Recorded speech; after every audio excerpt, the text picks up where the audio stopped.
Okay, guys, so we are live. So for those listening at home, welcome to the Dungeon Musings YouTube channel. My name is Kevin Madison, and I'll be your friendly, what I'm going to be, your Spielemeister, because Spielenmeister? I guess that would be the plural, right?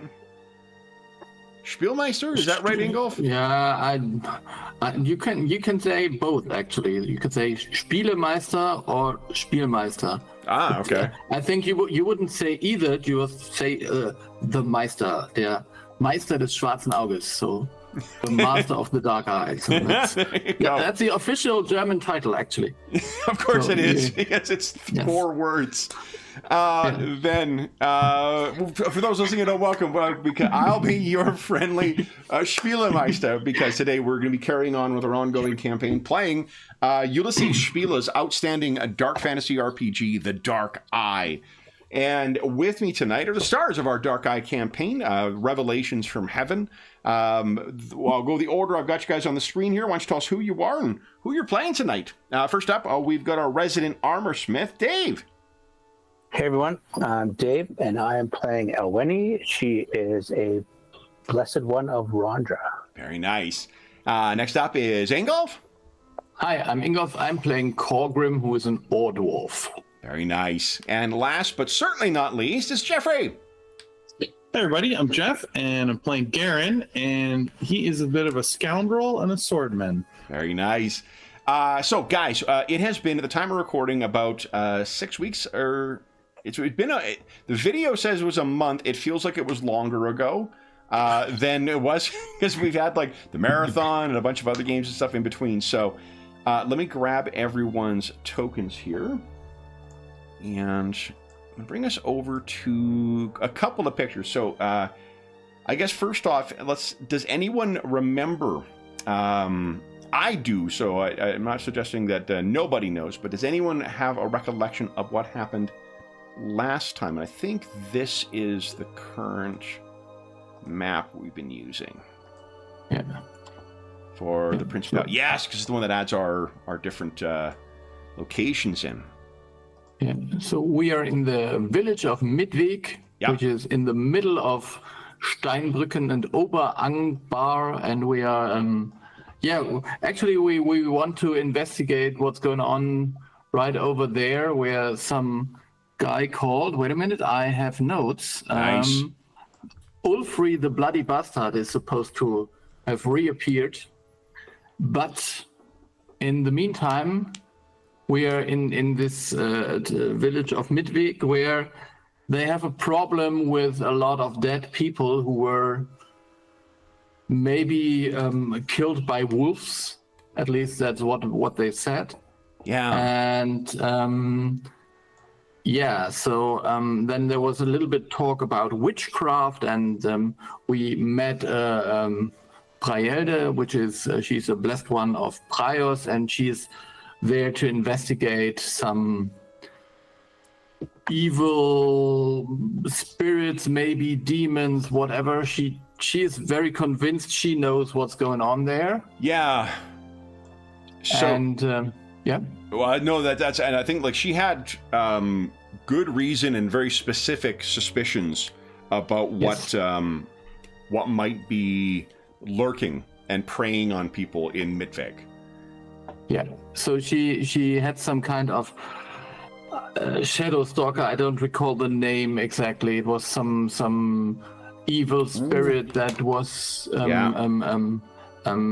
supposed to be something that is connected to the Borberat invasion, but the Grakvaloth. Let's see. You carry on. I'm gonna keep. But meanwhile, we also talked to different people, and I met a friendly realm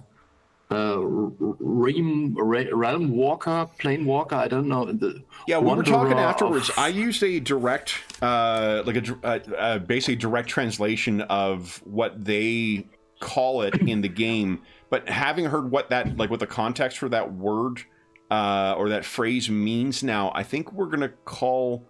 I would think they would call them either nomads or they would call them wanderers, because they're called border crossers in German. But I don't think that carries, whatever that phrase is in German, has a different connotation to it than what the direct translation carries. So. Okay, so I don't know. The German connotation is actually one of taxes, in my opinion, because it is a specific word in tax law, but whatever. Yeah.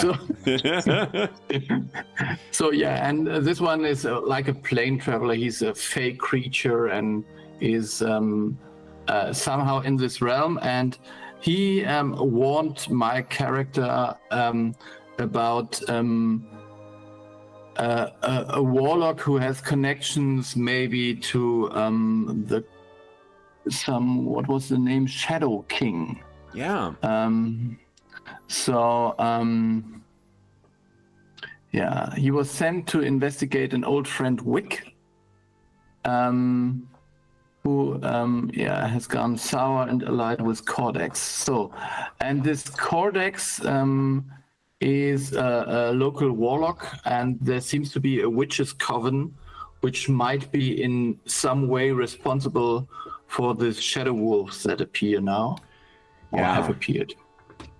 And they are the ones behind the killings.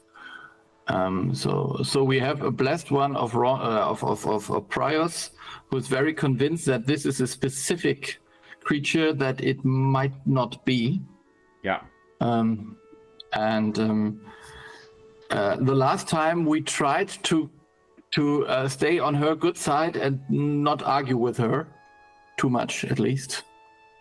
And now we have to, at some point, we have to decide whether we want to follow her way or try a different route. That I think, Elwene, what do you recall? Because you, while Prios is obviously a different church than what the Church of Rondra is, we talked a little bit last time about the relationship between the two of them in the East, and during the Heptarch War after the defeat of Borbarad.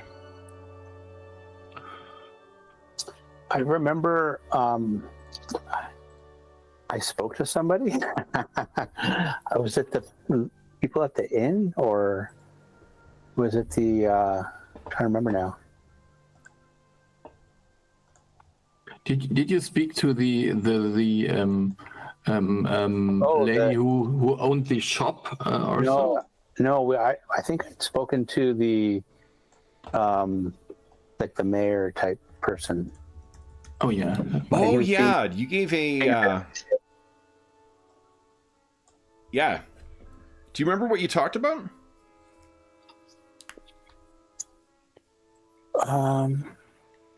No, I remember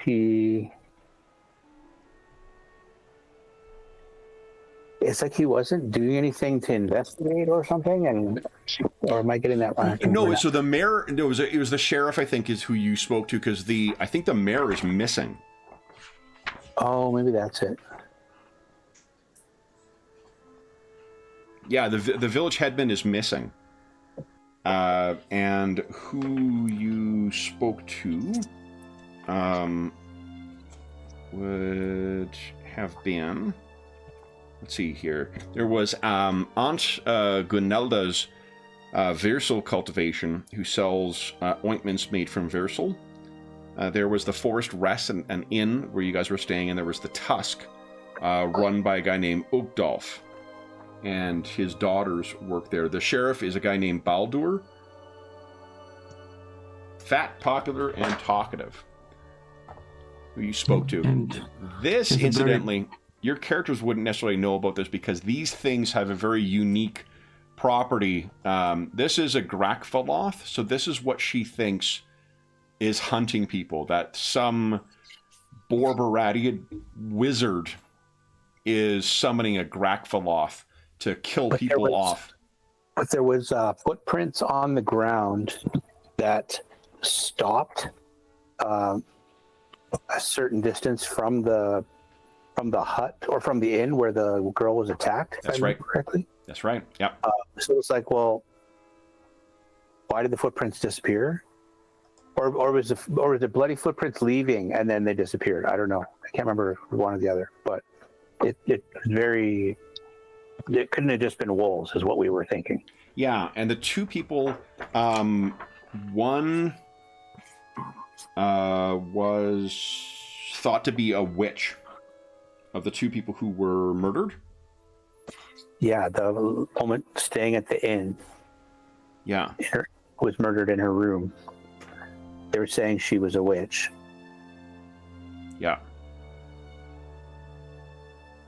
But when we looked in the room, we didn't see anything that tied to that. No. She was a traveler and she was an herbalist, maybe, or... That was Gunelda. Aunt Gunelda.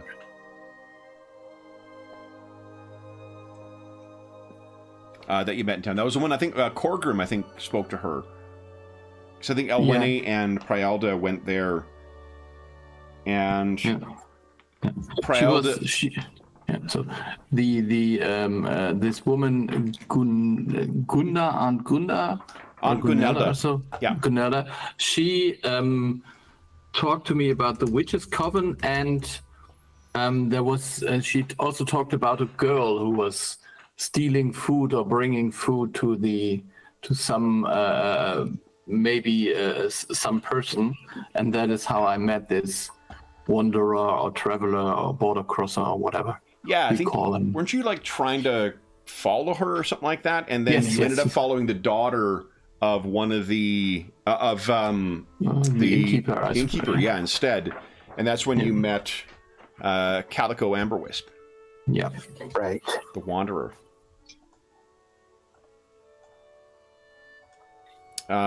So I think we left things with Elwene and Prialda going to the Tusk to have a drink. Mm-hmm.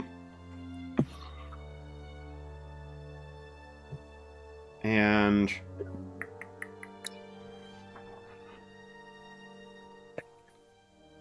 yeah, forgive me, the two. Yeah, I think we left with us going to sleep because I didn't want to talk to Elwene with Prialda in next to us. Got it. Yeah, that makes sense. So, yeah, because I honestly don't trust this. I mean, maybe I've seen actually what the Church of Priors has done in the East. In their rage against the demons in some places, so maybe. Okay, so I think there might be 4 dead. Does that sound right? Yeah, could be. Honestly, I did not record so much about the dead people. I'm sorry. Let's scroll up. Actually, hold on. Let me see if I put the names in chat. Urge says, "Do you know us?" No, wrong game. Okay, I've got down the Kordax, the Warlock, Aunt Gunelda.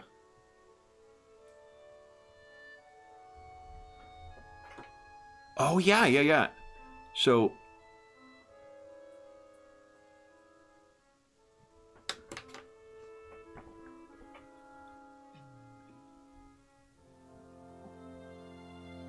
Sandresh, Halmar, and Eborius. I think those are the victims. If I recall.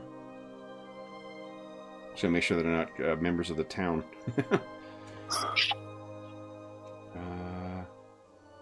Yeah, I don't think so. I think those are the dead. I was just checking my tablet, see if I made some notes, but I did not. Yeah, sorry, I watched the last bit of the session, but I didn't think to go back further. Yeah, so I think There was Halmar, a woodsman, Yeah. Zandrich, the son of Artek, Yeah. who was a cheesemaker. Yeah. Then Avaras, who was the headman of Midfang. Yeah. And then this woman in the right. who was Okay. presumably, wasn't she she was actually a witch. Yeah. And she was tasked with investigating this Korax guy. And I think I know this from the Aunt Gunelda. But I'm not 100% sure. But somehow I know she was there to investigate him. Because there had to be some problems about him. Yeah, I think it might have been a good knowledge roll because the Toad Witches, if there was a dead toad, I think was found, the Toad Witches are the kind of the common coven that is found in the Principality of Kosh and in the Fluslanda in general. Yeah. I thought there was something that was some evidence we had seen in the room that she wasn't a witch, but I'm drawing a blank still. I think the sheriff discussed what was going on and he gave you access to her stuff. Prielda, of course, thinks that any witches are, worthy of the stake, of course. But, because I think you two were supposed to be traveling with John's character to escort him up to Costume. So she was suspicious of you working alongside a mage. But, correct. Okay. Then, Garen, I think what we'll see, you are a late arrival to this. You've been waylaid because of you may remember that you had that slight issue with cursed money back in Angbar. Yeah, right, yeah. So you have been catching up to them. So I think that it'll be like later in the evening when you're kind of catching the last coach up to Mitveg. You were hoping to catch up to everyone at Oberangbar, and maybe what we'll do is catch you up with like Elwene and a priestess of Prios, or a priestess, a blessed one of Prios, in intense conversation with Elwene. While Elwene is definitely the bigger of the two, you can just tell from a distance that Prielda's got the intensity to match or to make up for what she lacks in size.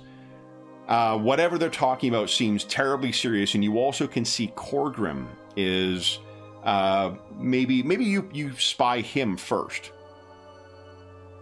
We've had the two of you in I'm trying to think. Have we had the two of you? Yeah, we've met. Korgrim is not very trustworthy of Garon yet, because he's a bit of a thief and a history with That's Blade right. Breakers. Yeah. Because Korgrim had experience in the East with the Blade Breakers, and they are absolute scum. Yeah, and so we've ironed it out a little bit. He got a little bit of trust from him. I don't remember 100% what the actions that happened in the session that got him to trust him a little bit, but I know we broke the ice, a tiny bit. Let's say. Okay. So let's start with maybe, because that sounds like a more fun thing to watch. Let's start with maybe Garen, as you're getting yourself through town and you're trying to get your way up to where the where the inn might be. You happen to notice that Korgrim is coming from somewhere near the edge of town. Why don't you each give us a I don't have my character sheet. Where is it? I have a character sheet that I've been using for. Dang, I may need to grab something, guys. Sorry. Yeah. So I'm gonna grab my character sheet for referencing the skills easily.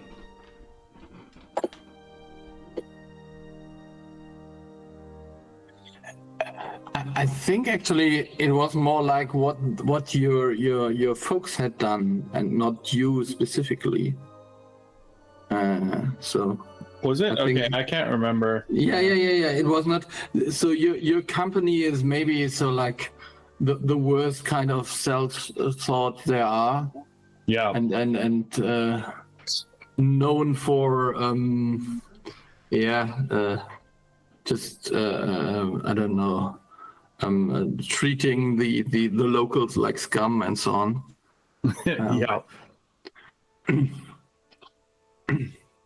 And for strange reasons, your character kept the name, although you are not associated with them anymore. And wasn't it something in your backstory that they tried to kill you anyways? So you somehow had to get away from them? I remember that. Well, I can't remember. It was something. I'd have to rewatch the episode. It's been too long. It's been like a month and a half, I feel like, since I was here. I think that's actually... Or since we played... No. A long time. A month ago? It was a long time ago.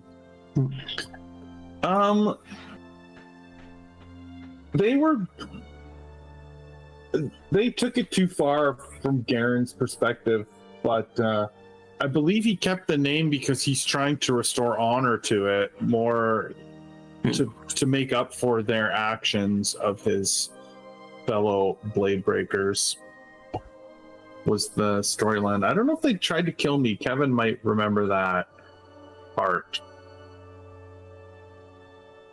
Jeff doesn't remember that part, but that might be true. They might have been trying to kill him.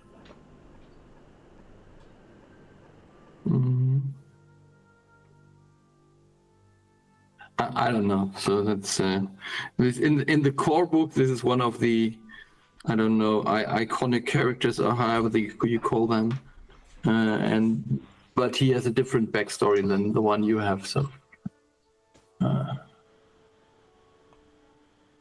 Yeah, I think we modified it slightly. Yeah.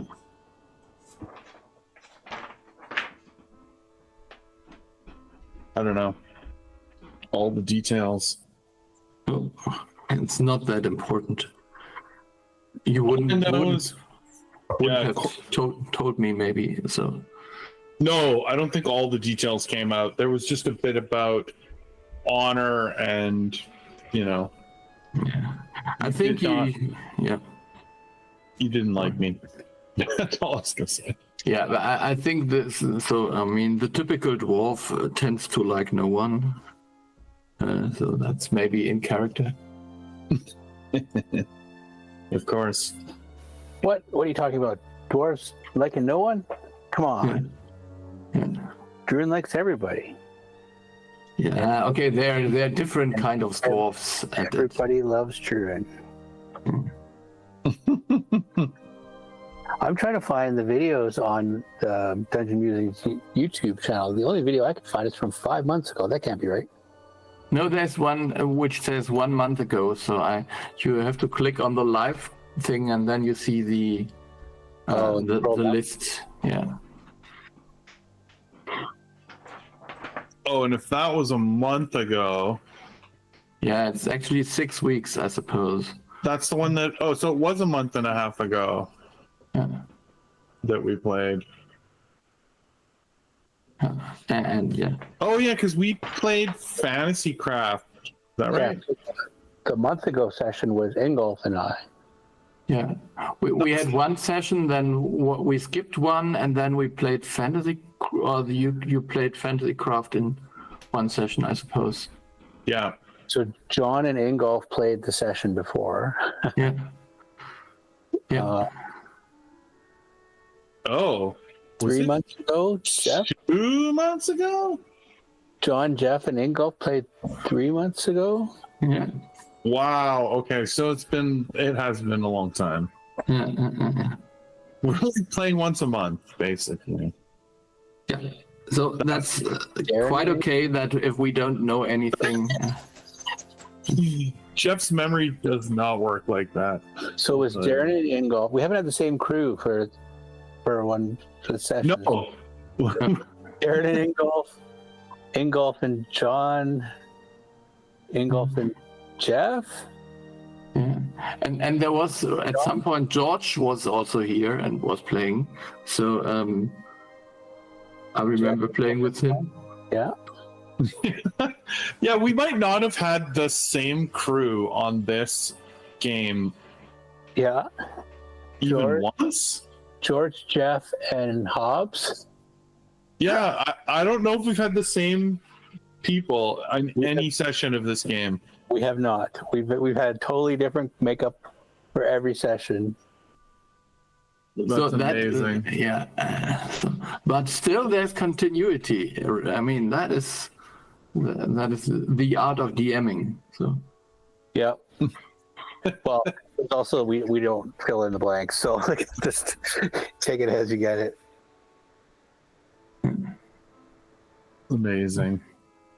Interesting. So, by the way, I looked it up. My character got the information that the traveler that was killed in the inn was a witch because you found a frog leg near her, and it was one of those Kosh toads. And the Aunt Grunelda, the local merchant, she knew that this was the witch's familiar, most likely. So there is at least a strong hint that she was actually a witch. So I've only played in 2 sessions, part 1 and part 6. Okay. Part 2 and part 6. That might have something to do with the incontinuity of all of our memories of this game. Like, why do I not remember this game? How come I don't know the game dynamics? Oh, because I'm never here. Okay, that makes sense. This is my Fridays first in the back- summer are just tricky. That's just the way it is. Yeah. Yeah. So I ran against the Dark Master for my local group, and it was the same. We somehow it never worked out to us playing, and after the 3rd session, I said, "Well, it just doesn't work." So the game is a little bit complicated, and then you only play every month or every 2nd month, and then you lose the I don't know what you know and have read about the rules in the meantime, and have to start again for each session and let's play something else. Yeah, I was very and I think it's a good game, but if no, you have at least to have a few sessions in shorter sequence to learn the rules and then to keep them. Yeah, totally. I feel like the rules of the game itself aren't too bad once you get them, but they are unique, this game. Like the... Yeah. I see why you feel that. But in a way, so it's more like it was the most popular game in German until 5th edition D&D came out. So it was the usual. So whenever you think of D&D, was the thing that was played most of the time.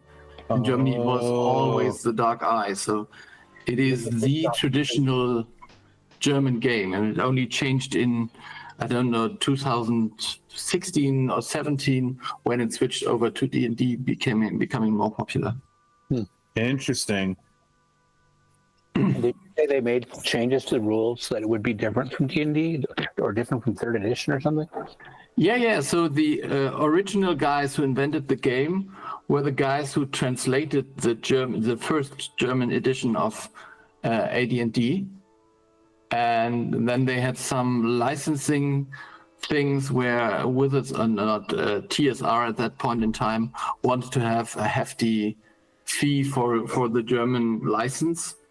And so they were tasked with inventing a German game which was kind of similar but kind of different, have that presented at the local Spiel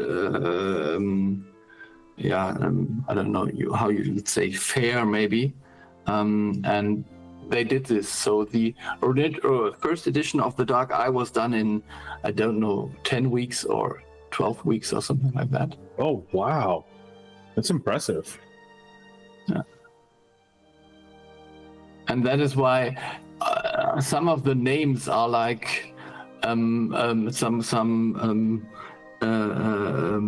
know, some precincts in the town where the first author lived and something like that. So it's very, very weird German names that enter. So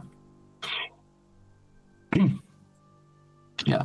So yeah, and because they wanted a different game, so there's certain things like this roll under mechanic, for instance, was to be different, and so on. Sorry, guys. I remember that I didn't grab my book of names too, because that's what I always have sitting with me, right? And then I got sunk. I found the character sheet I was looking for very quickly, and then I was like, "Oh, I need the name book too," and then just kept sinking more and more time into trying to find the fucking thing. I was like, surely I can't give up at this point, because I've already wasted so much time of our actual stream looking for this. That's okay. We were talking about editions and, you know, the translation of Dark Eye and all yeah. Oh, fantastic. Awesome. Sorry, guys. I'm still realizing that we've played this game on average once a month and with different people playing just about every single time. Yep, that tracks.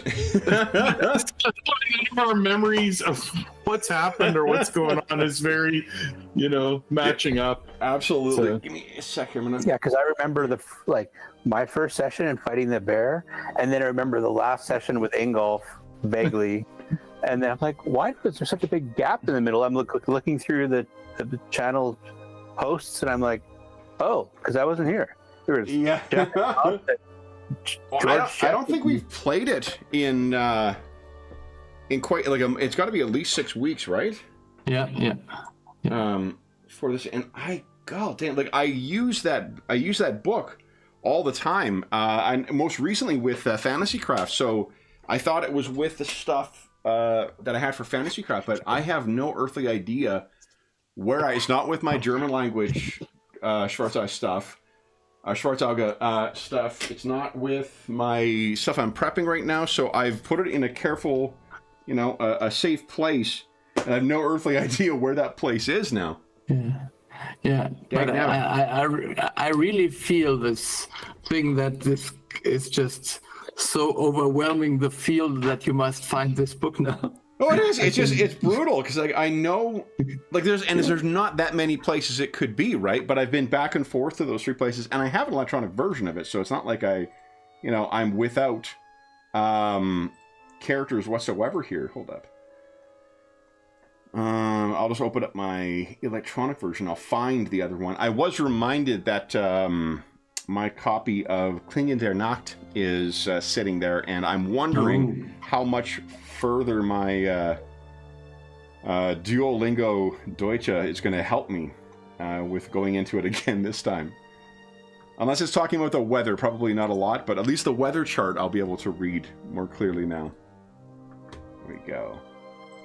Yeah, I don't know where on earth, God, there's not even that many places it could be. So, Anna, what did you do with it? Hey?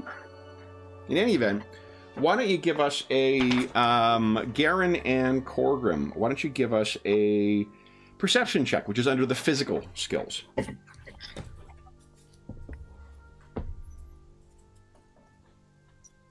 No, everyone gets a free guess what I'll be doing during the mid-session break, too. Okay. Okay. Oh, yeah, sorry, we'll set it at, I think you guys have done fail and success. So Korgrim, you spy Garen first. Then we'll just keep it a challenge. Okay. So you're coming out fresh from having seen encountered your first, perhaps your first Fae. I mean, there are such creatures in the woods here, definitely. But And well, and in the mountains for that matter as well, because I think kobolds are from or of the Fae as well.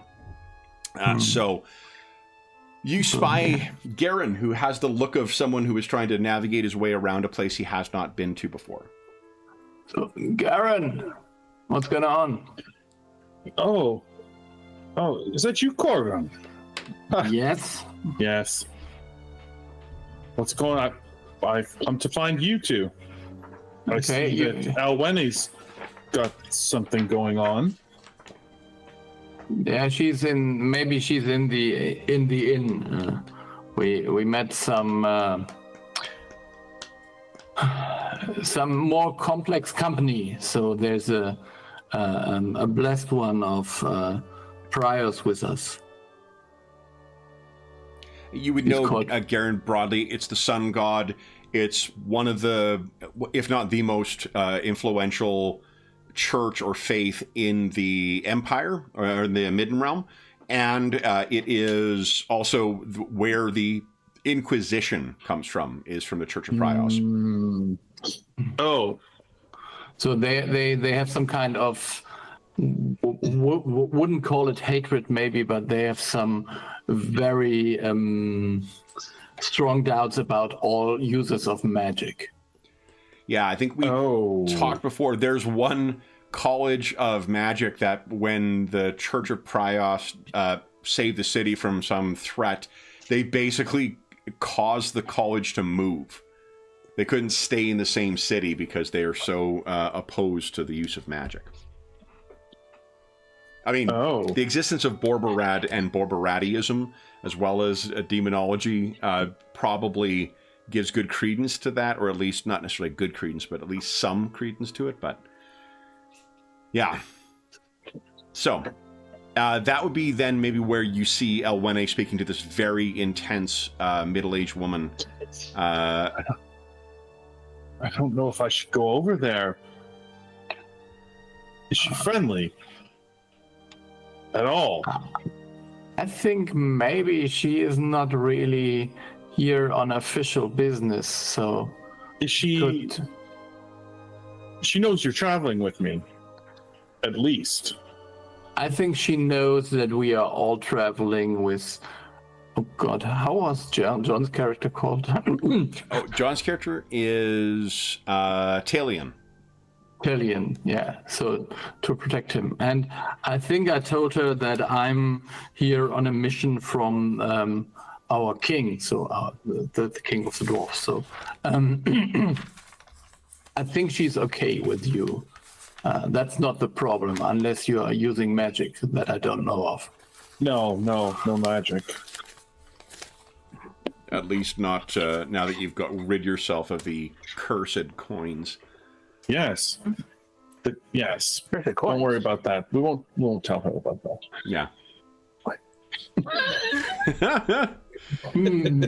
Little Wes in the corner perks up in my back of my head. It's like, what curse? Yeah. So, Elwene, why don't you give us a perception check as well? But let's set it at. Let's see here. Let's set it at difficult, please. Skills. -2. Only because you've got someone who is yapping in your ear quite intensely. So. Yeah, and she's non-stop. I wish somebody would. Never mind. Yeah, she. So. Fire here. Just to give Jeff, the player, context too. So the thing here I showed you, the Grakvaloth. This is an assassin demon, and while it looks terrible, it is only seen, it's only visible to its target. Oh. So when they were, she saw one of her commanders torn apart in front of her by an invisible demon. So she's full of... Oh. She is carrying an extraordinary amount of PTSD into this, and that's, now she's in with the Inquisition, and she seems to be a solo act investigating this, convinced that the same type of demon that tore her commander apart is what is in Mitveg, because no one's seen it and there's clear scratch marks, and now there's evidence of a witches' war going on. So, How difficult? Sorry, challenging, difficult. Oh, difficult, please. Yeah. Okay. Okay. Respect. That was quite a good roll. That's a pretty good roll, yeah. Success. Okay, so I don't know. I was looking at the minus, and I'm like, what is? Why is that -1? So Elwene, I think because you got quality level 2, which means remember the amount of leftover skill points you have afterwards. Each increment of 3 will give you 1 quality level of success, which caps out at I think 5, either 5 or 6. And so that's a pretty good roll. I think you spied Korgrim is talking like, oh, Garen just showed up. Oh, Garen. So what a bear once, Garen. You can see him kind of across, like you guys were leaving the sheriff's home, Baldur's home, and heading towards the tavern or the inn. I can't remember if she wanted to investigate the actual inn itself, because there were things that were... Do you remember if you guys got the materials from the innkeeper? Because I know that she kept them because they were left behind, and I can't remember if the belongings of the woman who was killed. Yeah, the woman who was killed with the toad in the room. Yeah, I believe we were shown that material. Oh, okay, is that how you knew that she was sent here to investigate this? Korgrim, do you remember if... I think so. I was there was first this Aunt Gunelda who could tell me that she might have been a toad witch, because the toad will likely be her familiar, will likely have been her familiar. Yeah. And then I don't really know, because wasn't there something that the Calico Amber Whisks told me, that someone was sent investigating this? Or I don't know why. I don't think he has been sent to investigate this himself, but he was sent by somebody. He described it as a higher up, the Lady of the Willowland. That's who sent him here as a favor. He doesn't work for her normally, but because of the connection with her, what do you call it? His connection with the fairy who may have gone sour. Yeah. Wick or something like that. Yeah. I don't really know. Or maybe you have told us that it is likely she was sent here to investigate him if he was gone rogue or something. I don't know. Yeah. I seem to remember talking about the difference between like toad witches and other witches in here, so that definitely tracks. Let's see here. Yeah, you got a successful history roll there, Korgrim, so that Elwene failed, so maybe that's why you knew that. That a toad familiar, a woman traveling on her own with a pet toad, is almost certainly going to be an agent of one of the powerful witches in the wilds of Kosh. And while the Chichapras would tell you otherwise, they are someone who tries to look out for the small folk of the principality. So, Elwene, you would spy this sort of as you're leaving the sheriff's office. You can see that the two of them have met up. You're not sure where Korgrim's coming from. I thought he was going to be going to the tavern, but it seems that Garen has arrived now as well. So, with your extra quality level, you have an opportunity to kind of direct Prielda to the tavern, or you can try and introduce Prielda to everybody else. Your choice.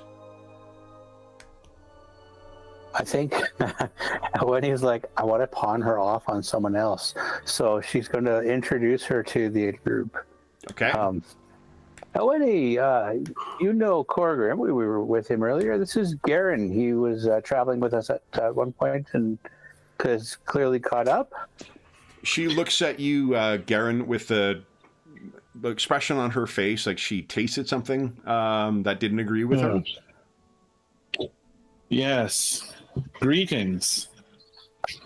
The blessings of Prios upon you, my son. Wonderful. Another. She looks you up and down. Not a wizard. Certainly not. No.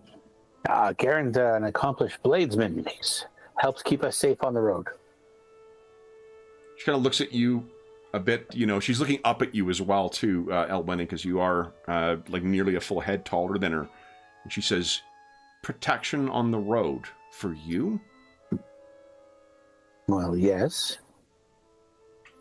Like a one-on-one, I'm not too worried about things, but if we get into a scrape with, several adversaries. Yeah, he and me, we are both tasked with taking care of Thalion. Like that brown bed. Hey, Garen? She looks over, and I suppose it is the prince who is paying your salary. We have the king. We have the Church of Rondra. I suppose everyone is interested in seeing this wizard safely through to the Dwarflands. That is correct. She does a bit of a double blink.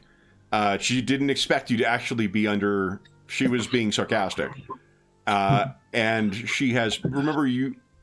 It's actually the Baron who pays, or who's paying, isn't it? It's not the king. It is the Count, I think. Oh, the Count. Yeah, and it's not a king either. It's a prince. Because this is a prince, but it's one province in the Midden Realm, in the Empire, effectively. So the prince has counts, and then there is the Baron. And Jeff, you've given me my opening to once again reference the film, my absolute new favorite NPC. That would be Baron Voltan von Falkenhag. Yeah, he's the one I remember. Yep, but he's the uncle, isn't he? He's the uncle of the Count, correct? Yeah. Okay. Count Wilbur is the one who hired you guys. But Voltan von Falkenhag is the one who saved the life, though not the sight, of the Dwarven King when the Allegrim came. The Firebird. Yeah. So, but I don't know what was actually... what is the address of a blessed one? I don't know.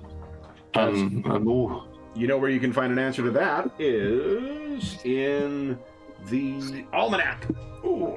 Oh, you'd say the book that's missing. No, the book that's missing is the names. Drive me crazy. Especially it's a book that I use so much too. Like it's crazy that I managed to misplace it. I got Celine Dion singing in the back of my head. It's all coming back to me now.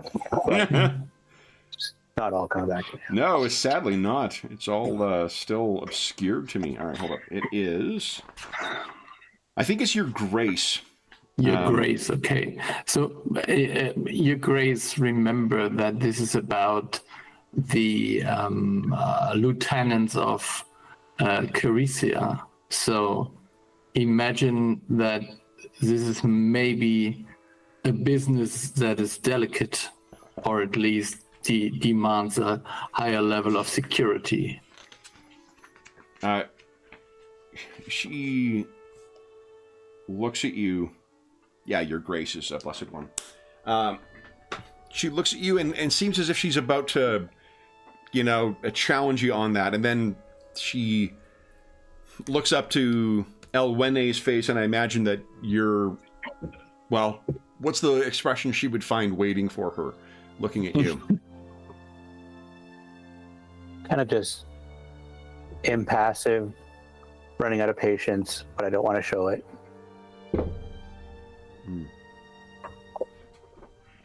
So she will then... Very well. But these are matters of dark witchcraft. This is no small matter. There is a demon hunting the innocent in this place. and then kind of storms away from you guys to go and head off the direction of the tavern, leaving the three of you behind and mercifully free of Prialda for the time being. Probably not very long. Certainly not long enough. So let me just very shortly report what I found out.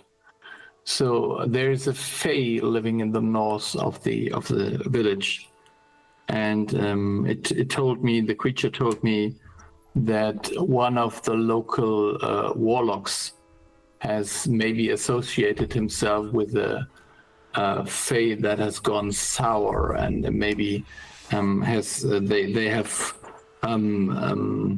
conjured those creatures called shadow wolves, which could act as this kind of spirit wolves or so, and they would be responsible for what's happening here. So we need to investigate those warlock. This warlock. You have been hearing an inordinate amount of wolf calls in the last hour or so of approaching Mitveg. Oh. Can Yeah. shadow wolves disappear and/or? Honestly, I don't know, but it sounds like it. Why don't Elweni and Garen, you can each give us a... I just need to remind myself of the nomenclature here. Supernatural. Give us an easy knowledge sphere lore check, please. Sphere lore. Spheres are the way that other planes are described in this game or in the setting. Okay. Damn. So how difficult? Sorry. +2, I think.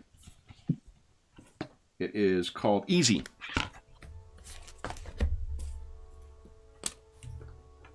I don't think this is a particular... Look at that, though. Holy smokes, Elveni.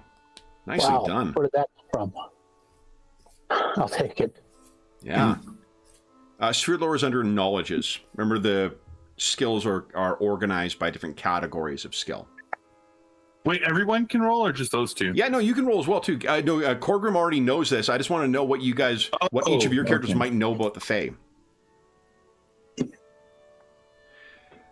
So, Garen, all you know is that it's like, you might as well... It's not the demons, because people don't necessarily summon the Fae always to do evil stuff, and they're not, like, set against the gods the way that they, the demons are. But as far as you're concerned, like, you grew up in a relatively rural part of, I can't remember, it's not the Shieldlands, but I can't remember what province you're from. It's a relatively rural one. They can be equally dangerous. Like, they're just like a wild animal. The Fae can be just as dangerous as any other kind of supernatural thing. So I think at your level, you're like, whoa, there's what at the north of town? Might be a reasonable reaction. Yeah. Elwene, you would know that as well, but you would know enough that there are, broadly speaking, like 2 different camps of Fae. Sort of less, maybe a little more mischievous, or at least not necessarily caring of mortals. And then there are ones that are actively malicious towards mortals. So you may, with a good enough roll too, you may know the like Seelie and Unseelie divide, but beyond that, the fact that there is a Fae here, I think you probably know as well that it would be very unusual for the dwarves to have. He's being very blasé about what is probably a very unusual encounter for Corgrim. Right. And he was such a nice chap. I mean, this was such a pleasant and comfortable experience. Yep. So, and then it's like meeting an old friend. Actually, so what I don't tell you is that he magicked me. So, but yeah, exactly. They have an awesome spell to basically make you friends with them, and the elves do this as well. When you first encounter them, they will often use a spell that just makes you really friendly to them. Oh, no way. Yeah. That's hilarious. Yeah. So, yeah, he is remarkably... and I don't think, like, that's not a good enough role to have red flags come out for you, Elwene, but Garen, like, you know, first there's talk about demons, now there's an Inquisitor, now there's fucking Fae here. That's a reasonable reaction given what you know. I don't like this place. How long are we staying here? Yeah, I don't know. I mean, our normal task is a different one, but I think we need to solve this puzzle first, because an Inquisitor running around here, and I don't know if she calls on support. It somehow falls in the ears of other of her church. That would be a problem. And on the other hand, there are people dying here, so I think we should investigate nonetheless. Okay, I mean that's fair. Do we have any leads then? Yeah, but there is the forest in the east. I would have. I mean, how difficult can it be to find a witch's coven in the forest? I mean, we just go in there, and after some time, we will find it. Isn't it like this works? You hear a howl of wolves once again. But by the way, those shadow wolves only hunt in the night, I was told. Maybe we should go there in daylight. What time of day is it now, Kev? It is late. It's summertime, so you do have longer days, but it is getting to... by the time you've showed up, it's probably getting to dusk. If we delay... Morning then, Corgrim. Yeah, we should do this in the morning, yes. But we should also brace that there might be an attack. That's what I'm thinking.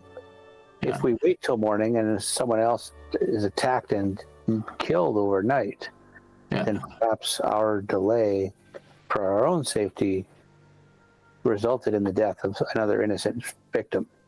Have you fought wolves before, Elwene? No, but do you remember that brown bear? In the future? Yeah, in the technical future of where we are right now. Yeah. I'd say that, I don't know, maybe, I mean, the targets so far haven't been random, I suppose. So, if there is this warlock behind it, he attacked a woman that was coming to investigate him. He attacked the mayor. He attacked, I don't know, there was two others. The woman is dead, the dwarf is dead. I think the other two have gone missing. Yeah. Halmar, so one was a woodsman. One could maybe think that he was somehow has seen something he wasn't supposed to see. And what about the cheesemaker? I don't know. Maybe he wanted some cheese. I don't know. I think he was a traveler as well. I don't think he was. Okay. He might be a local, but I don't remember honestly offhand. But so what do you guys wish to do this evening? Garen, you have been brought up to speed on what you've walked into here.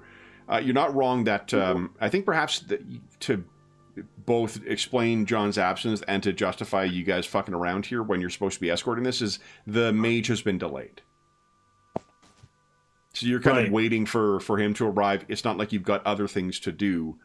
And Elwene, we talked about this before, but the churches in Aventuria are very much like our own, where like they can have a specific worldview and then that defines what is good and what is bad, and any given god can have different interpretations of that and different values of that.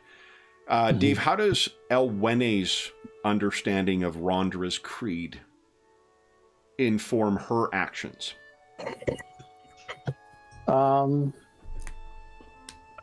So she sees herself like defense of the faith. She sees herself as like a defender of the weak and helpless and so forth, which is why she had spoken out about, not delay.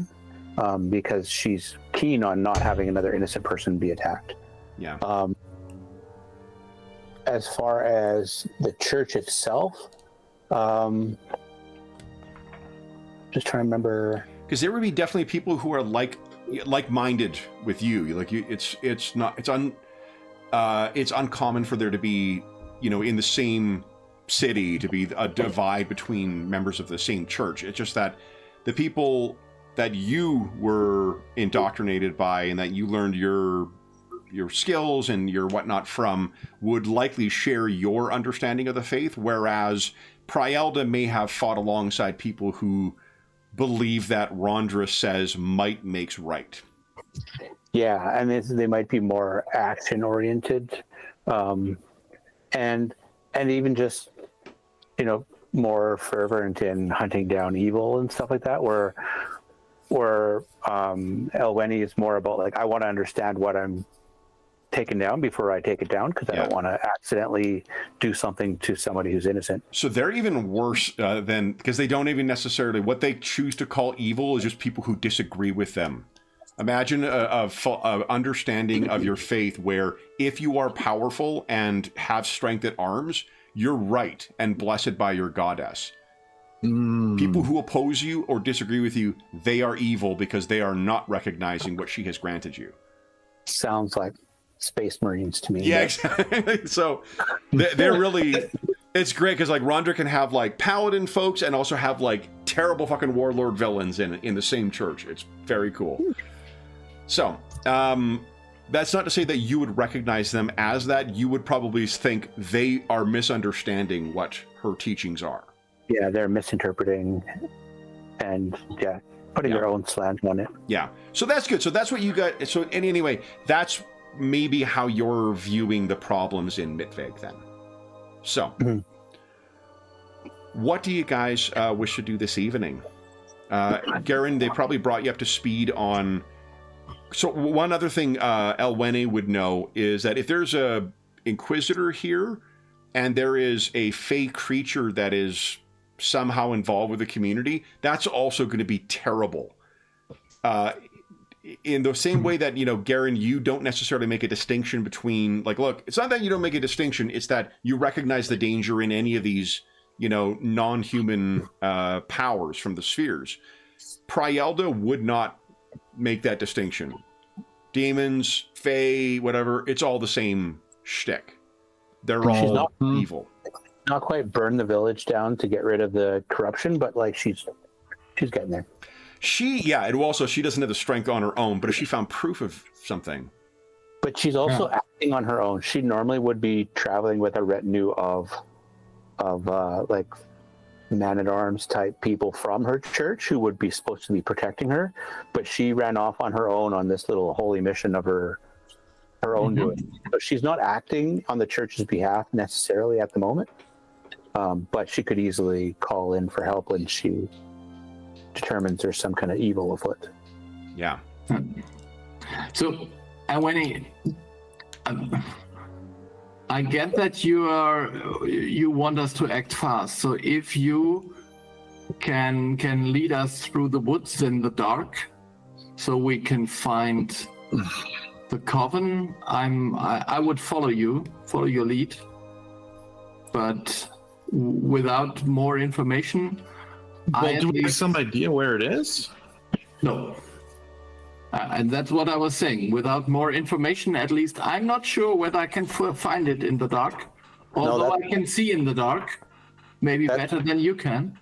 That's fair. I'm not one for floundering around in settings that I'm not familiar with. I just pointing out a delay could cost somebody their life. So so Rondra compels me to do something. But I'm not a fool. I'm not going to go wandering around in the woods and get lost. Freeze to death.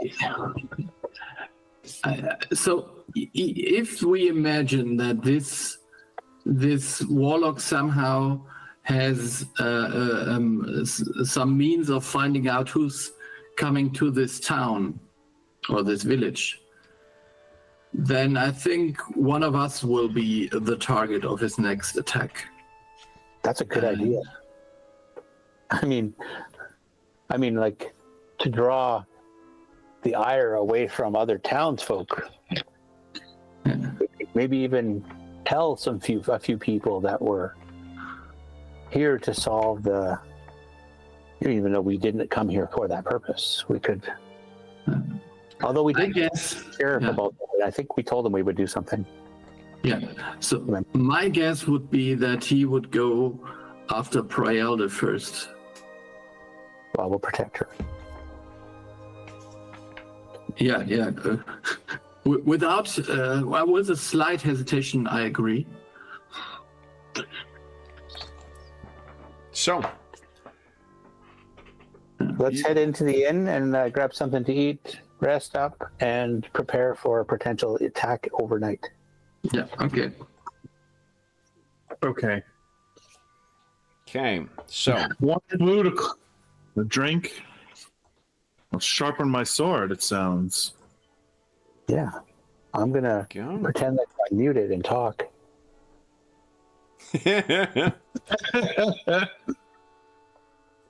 Oh, I was on mute. Sorry. Timo. Timo. There we go.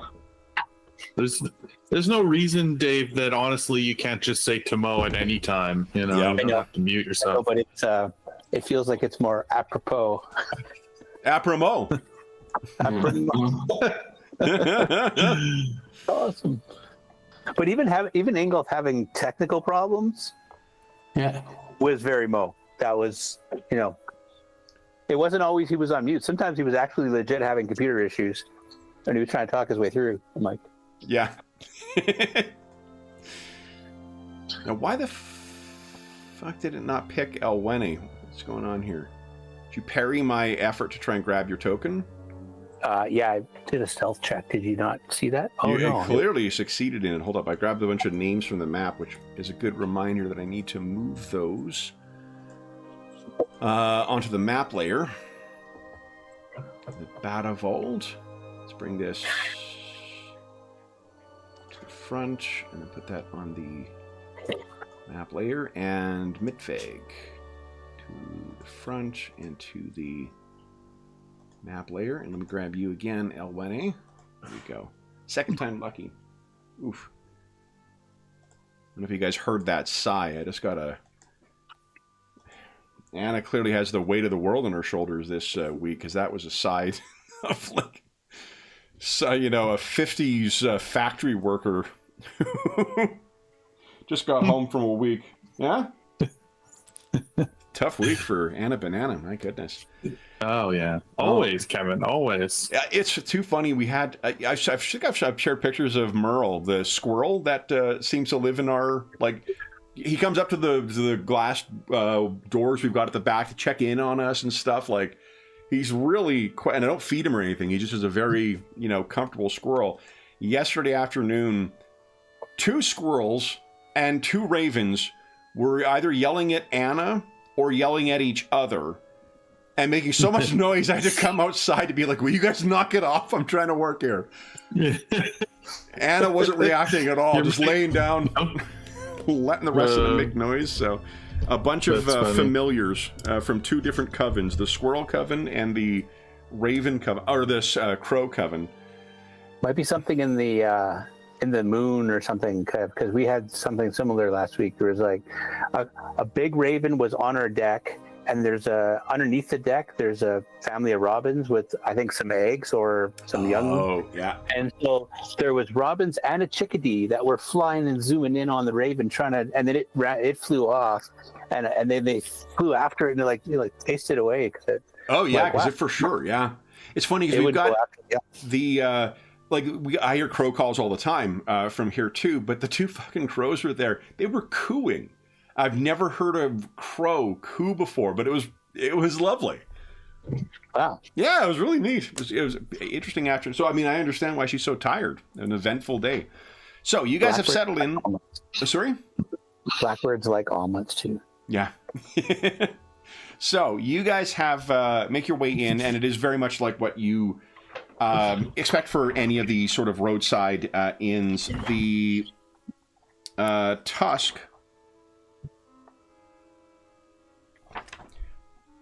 is a...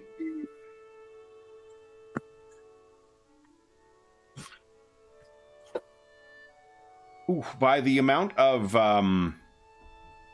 boar sausage that seems to be on people's plates, it makes you think that you're going to be able to get a lot of traditional Koshian food here, and they seem to have a supply of swine coming in as well, too, because there is a lot of people are indulging in the local boar sausage.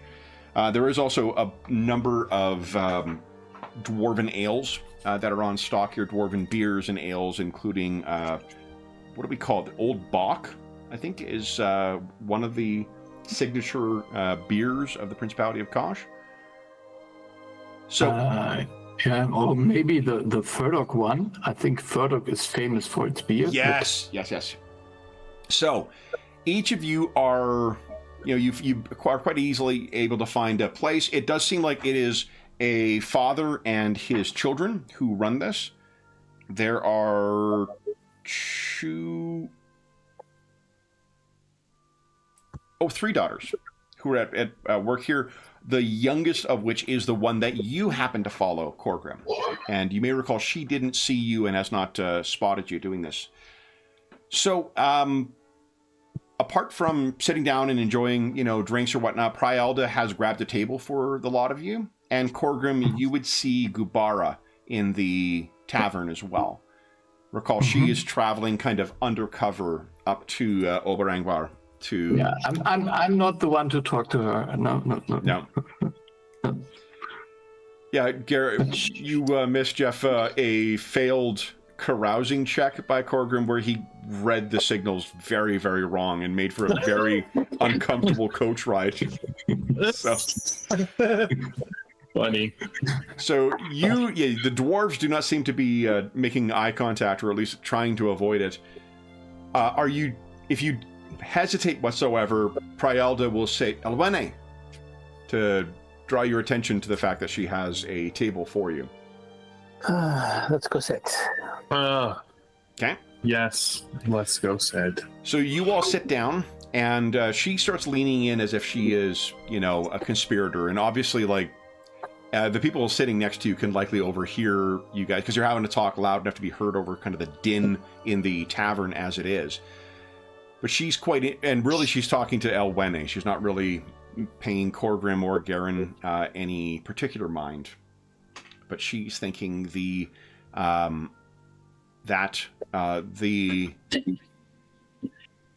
if the Borberadian sorcerer is here, because remember, she did mention Carissa von Salmingen as one of the reasons she suspects that stuff is going on here. Carissa being that the one who freed the Allegrim. Right. And killed the queen? Princess, effectively kind of like the Queen Mother. Yeah. Yeah, the Grey Eminence, the woman who sort of was seen as the power behind the prince's throne. She was assassinated by Carissa von Salmingen. So, but with you guys settling in, she is quite keen. She maybe leans into you, Elwene. Sister, have you conducted such an investigation before? I have not. Then it is good. And I don't intend to do one on an empty stomach. So I'm going to order some of this. Looks like boar sausage. Yes. And ale. Of course. But then you are fortunate to have me at hand because we have conducted such such investigations before, and I can tell you that with a cult such as this, they may be hiding anywhere within here. Anyone here could be a threat. We must be on guard for all potential betrayers and murderers. Well, since we weren't here earlier when the original atrocities occurred, and we've only just arrived. How would we have earned the ire of this the beast that you mentioned? And she gets kind of loses color from her face as she says it, Grakvaloth. Yes, but you mentioned that it only appears to those who it targets, and we weren't here, so how would it know to target us? It is... You must think of it as a beast sent to attack, not something that acts independently. So its master we'd have to earn the ire of its master for it to come after us. But our very faith is an affront to Borberadians. But if they don't know who we are yet, I haven't been flashing my colors or anything. She gives you kind of a look and she says, "Sister, you are quite noticeable." True. But we've only just arrived. Indeed. So it is only a matter of time. Be on your guard. I will eat and be on my guard at the same time. I am capable that way. Just chiming in there, but wouldn't it attack you first? Since you're its biggest threat? If it comes, let it come. It will find me ready. And there is, Garen, this is really the first time you've had an opportunity to see her in interaction, and there's a look in her eyes that you may have seen in fellow mercenaries who have broken. There's just an absolute nihilistic craze in her eye. I think you see Garen, he's sharpening his sword. He looks up at her and he's looks her right in the eye and he says, "Ready to die then, Raelda." Give us a... I think... That's probably fast talk, right? Because you're not trying to scare her. You're not trying to persuade her. Just trying to... Yeah. Yeah, make it challenging only because I'm going to make... Say more, yeah. Yeah, I'm going to check... what is it? Self-control. Is low good? Low is good, in this yes. Game, right? Yeah, yeah. Nice. So it's a good opportunity to talk because it's been longer for you, Jeff, since we last played this. Remember, the way that the game works is you're rolling under each of the individual skills, and then if you roll over, or each of your individual stats, if you roll over the stats, it starts subtracting from the number of skill levels you've got. And so long as you have something left over, or a 0, then you succeed. Oh, okay. And excellent. Then if you roll, you hover over, it tells you what it's rolling against. Yeah. So your red one courage, intuition, charisma for the color coding. Yeah. And then versus a 13, and your charisma versus an 11. For every 3 that you succeed by, or rather, for every 3 of your skill levels that you've got left over, that's 1, or every increment of it, that's 1 quality level. So that's where your quality level comes in. Oh, okay, yeah. Okay, so that's really quite good, and I have failed hers. I rolled a 15 and a 16 for 2 of them, and she's going to be a little harder. And she kind of, holds eyes with you for a moment, Garen, and then realizes that, you may see more in her than she intended. And she says, "No, to defeat this, of course. We will slay it." Right. Her voice is breaking a little bit. All of you guys can tell,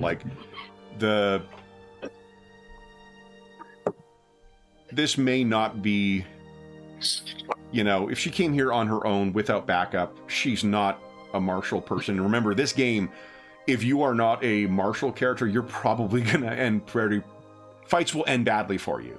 Yeah. So he looks at her and he keeps sharpening his sword and he says, "Now, the witch who summons it, this blade can cut, but your invisible demon, I don't feel that my blade will be much assistance to you.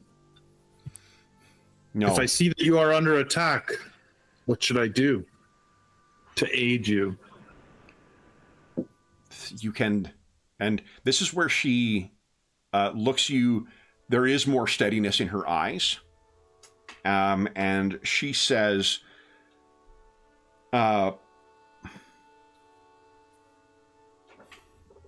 when it came for Lord Leomar, it left bloodied footprints as it tore into his flesh and pulled his limbs off, spattered in his blood. Though we could not see it, its bloody ruin, it revealed the creature.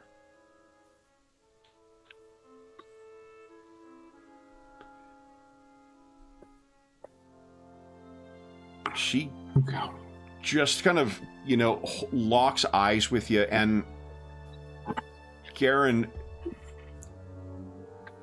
it's not unreasonable to think, is she just intending to, spray this thing with her own blood so you can kill it? No. Yeah. Oh. Okay. That will not be the case. You think even though the creature is not visible, it is physical? It must be. To shred and tear and bite, it must be. Interesting. Well, I shall do what I can. So,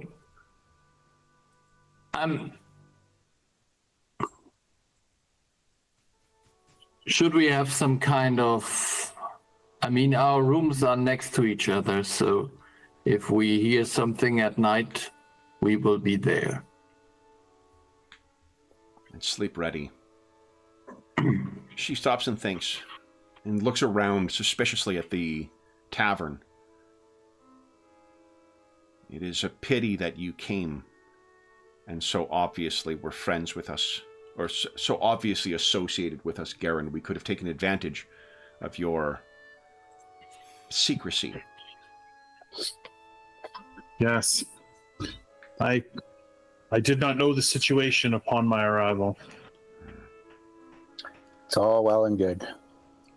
If the Wolveradians are among us, they will now see you planning. Do they need to be among us? Do who?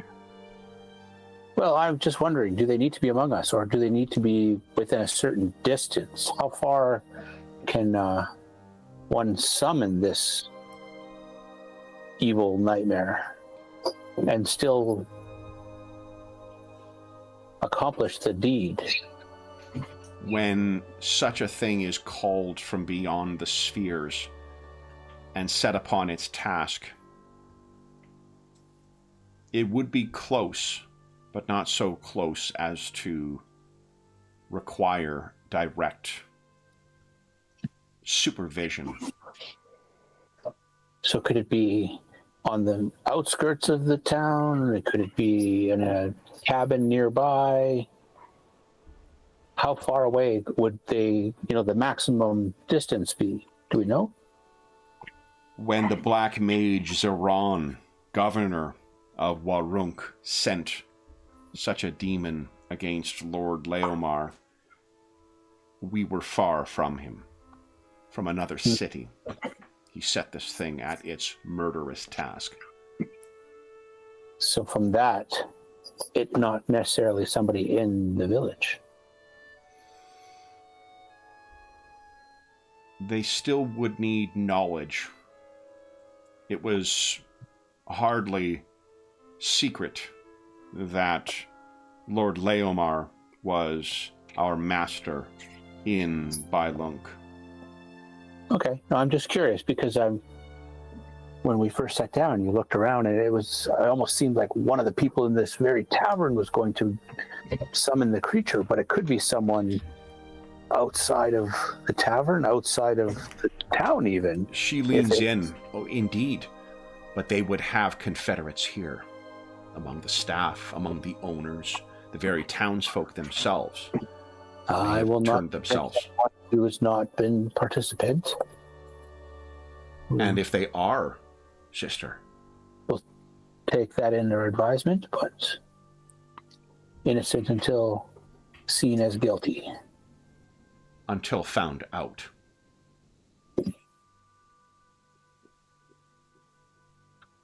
Indeed. Forgive me, something... I think those boar sausages disagreed with me. I will return. And she gets up to walk away, leaving you guys an opportunity to talk amongst yourselves. Actually, Elwyn's like, sister, it's not safe. She looks and she says, as you say, we are first here. If they come for me.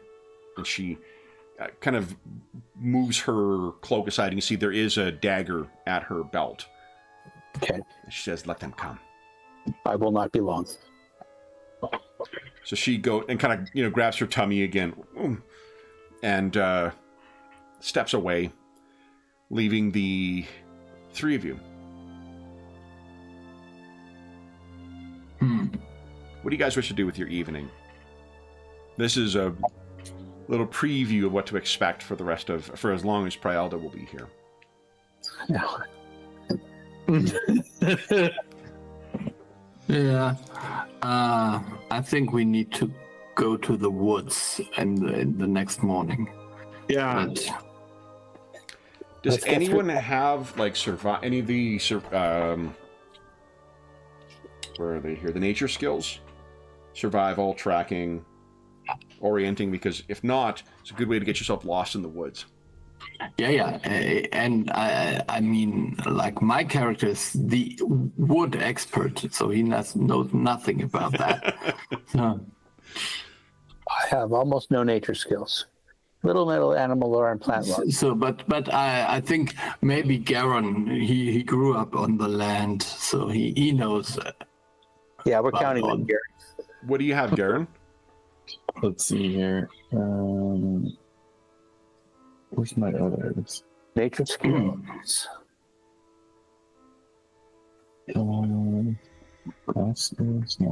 Nature, I have animal lore, orienteer, Yeah, that's orienting, survival, and tracking, as well as a tiny little bit of plant lore.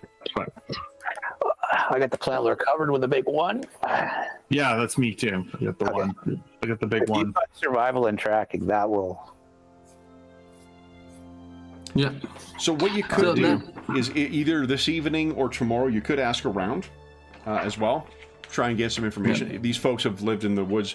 The Prialda may be more inclined to interrogate these people than to try and learn something of it. But can I do a not a persuasion, a perception to see how much of that conversation was taken in by the tables around us? I mean, it's hard not to, because like she's so intense and she's so obviously. Imagine you're sitting in a relatively busy tavern or whatnot, and then one person is insistent on going in and then having just like crazy intense conversations. There's probably people who are just like, and if you guys make eye contact with them, they'll be like, okay, and look away and pretend not to hear. But it is a little conspicuous. Yeah, I think. Does anybody have good carousing skill? So carousing is actually the consume alcohol skill in this game. Yeah. Okay, then maybe social skills. I'm thinking etiquette. Maybe etiquette might be. Yep. Persuasion, etiquette. Yeah. So yeah, I'm gonna fast buy some talk, streetwise. Buy some drinks for the tables around us who've been affected by this somewhat frantic conversation, and try to put people at ease that, here's a couple of ales, ignore our friend, she's a little frantic at times. Mm-hmm. And then if anyone wants to chat a little bit while they're accepting their ales, it's like, we heard you say something about, then I will probe for a little information. Well, I think there's also a certain group you could probably find in any given community who are inclined, if there's a great big Blessed One of Verandra here, she's probably got some pretty kick-ass stories. So there are some locals who may be like, yeah, absolutely, you know. There was the brown bear ones. Yep. Garen, you also seem to have taken an interest in finding every, you know, game of chance you can in every tavern that you've been through thus far. So you certainly could. I mean, there can't possibly be two games that end up with the same cursed money, right? That'd be madness. That would be madness. And then Corgrim, there's definitely, remember, in the Principality of Kosh, more so in Angbar, but in Kosh in general, there's like one dwarf for every 4 individuals. So yes. There should be dwarves around here. Yeah. Yep, absolutely. Yeah. So, all right. Let's get the booze flowing and the lips going. Okay. Other than my future wife, no, come on. I think like it's not like you guys are constantly looking over at one another, but like you're both managing to time it perfectly, so you both look over and be like, oh god damn it, again. So it's just excruciating for poor Corgrim. Gubara may actually even turn in early for the evening just to, you know, finish her meal and then kind of head off to spare herself the. Elwini will wave Gubara over at one point. Yeah, and she'll wave goodbye to you as well. You guys remember? So, Garen, you remember the bandits you guys faced on the road? Yeah, okay, I think so, yeah. The one that survived, you guys actually got some information out of him, and then you turned him over to the town watch at Steinbrücken. Mm-hmm. So they, and Gubara is a member of the town watch at Steinbrücken. I think Elwini wants to wave Gubara over, like closer to us, so she could say something, or she'll meander by the table and. Okay, so she's maybe like you can see she's getting ready to get up and leave, so you can make your way over to her, and she says, "So, good evening, Your Grace." She's like, "Good evening. Just maybe you want to stay with the group tonight. There's dangers lurking in town over the last fortnight, and might not be safe to just have a room on your own." She kind of spares a look over in Corgrim's direction and then back at you like, you're not suggesting... Not necessarily Corgrim. But if you want to share a room with myself and the pair of the other blessed one. As a visible relief. Yes. You picture Anasai. It comes out of Gubara. And she says, if you think that best, then indeed, I believe there is only one venue to stay in town, the Forest Rest. Mm-hmm. I can discuss and pay extra if you don't mind sharing accommodations with me. Mm-hmm. Just with the events that have happened to folks around town over the last couple of fortnights, we want to stay together as a group just in case something happens overnight. You can see there's a little bit of a twinkle in her eye. Remember, she is part of the town watch, and there's a reason you go into that. There's a number of different reasons you may go into such a position, but she kind of leans forward and she says, "Is this something to do with those bandits?" Elwini leans in and says, "There's something more sinister afoot." I see. I packed my sword. Good, you might need it. Good.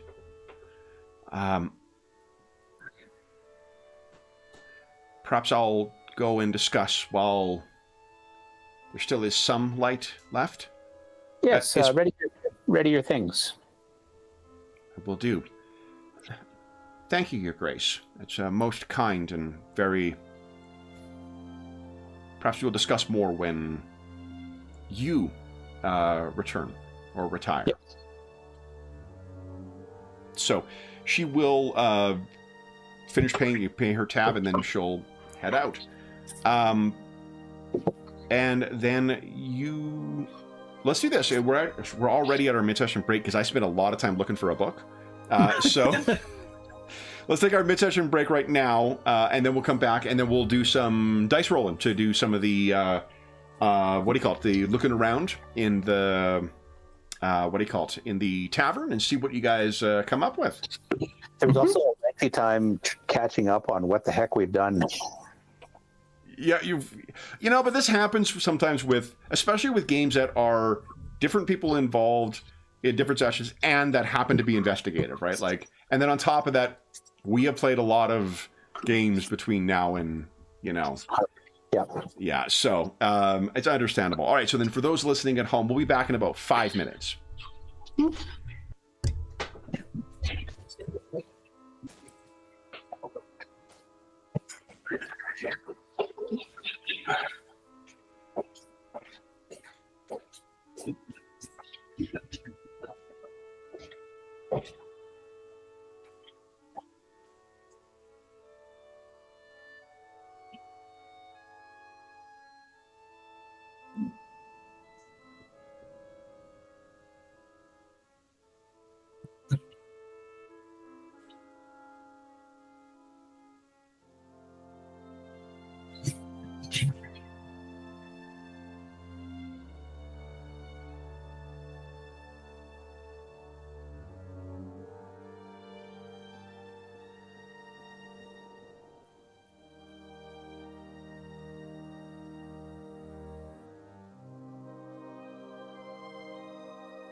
Do you watch the Bombers, Jeff?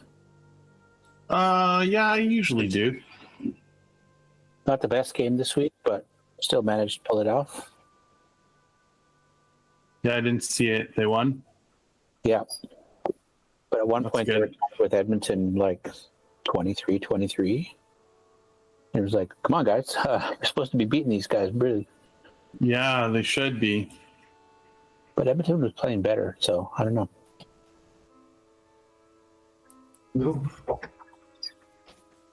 Banna, Bobana.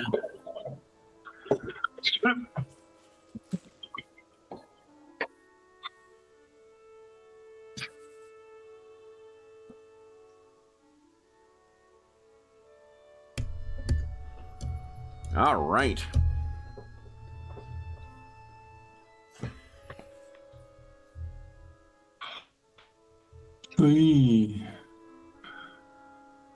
Found it hiding among the Warhammer Fantasy roleplay books.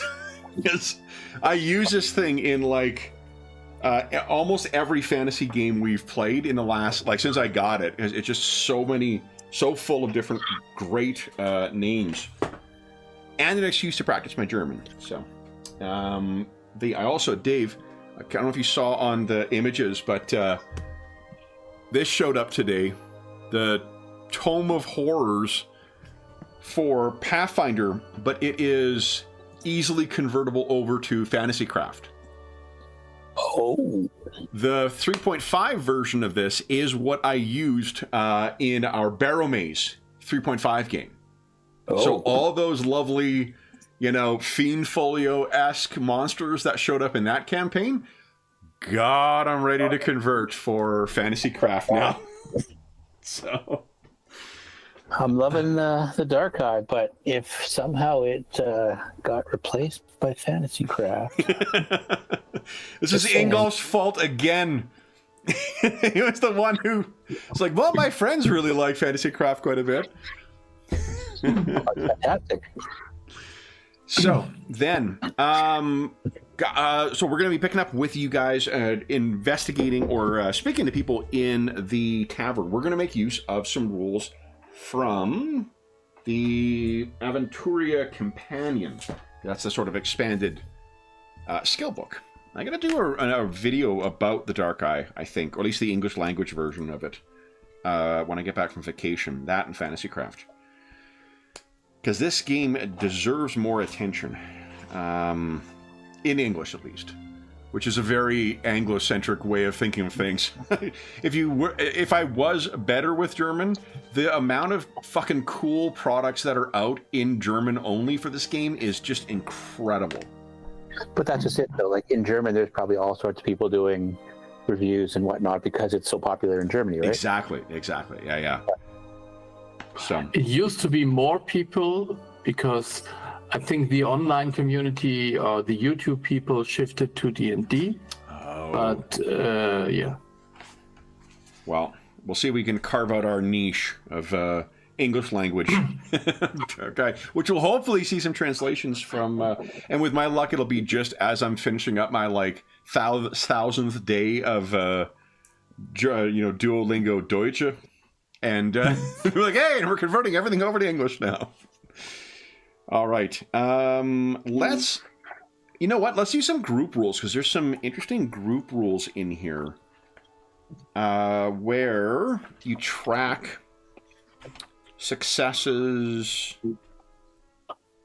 Hold on. That's group fate point. Where is it? Group successes. I thought there is a thing where we use your quality levels collectively.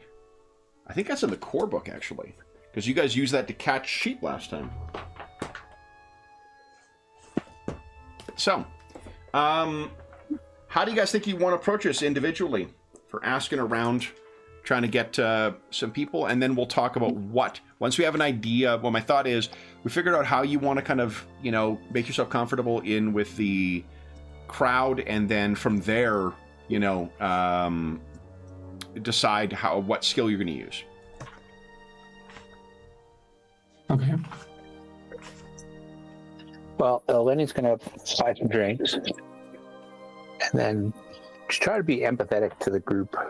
The tables nearby. It's like, sorry if my friend her voice was carrying too much. I understand there's been a lot of loss and troubles in this area recently, and she maybe wasn't cued in on, people have lost friends and neighbors.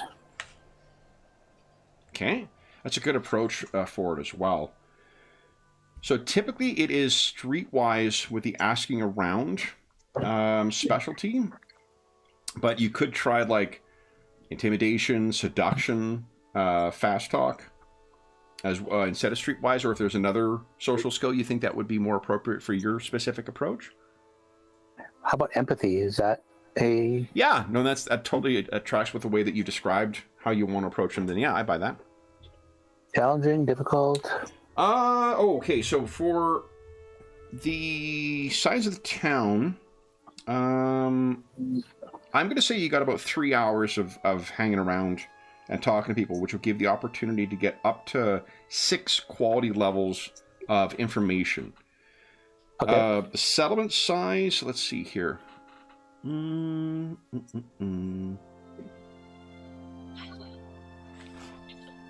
Yeah. Oh, here we go.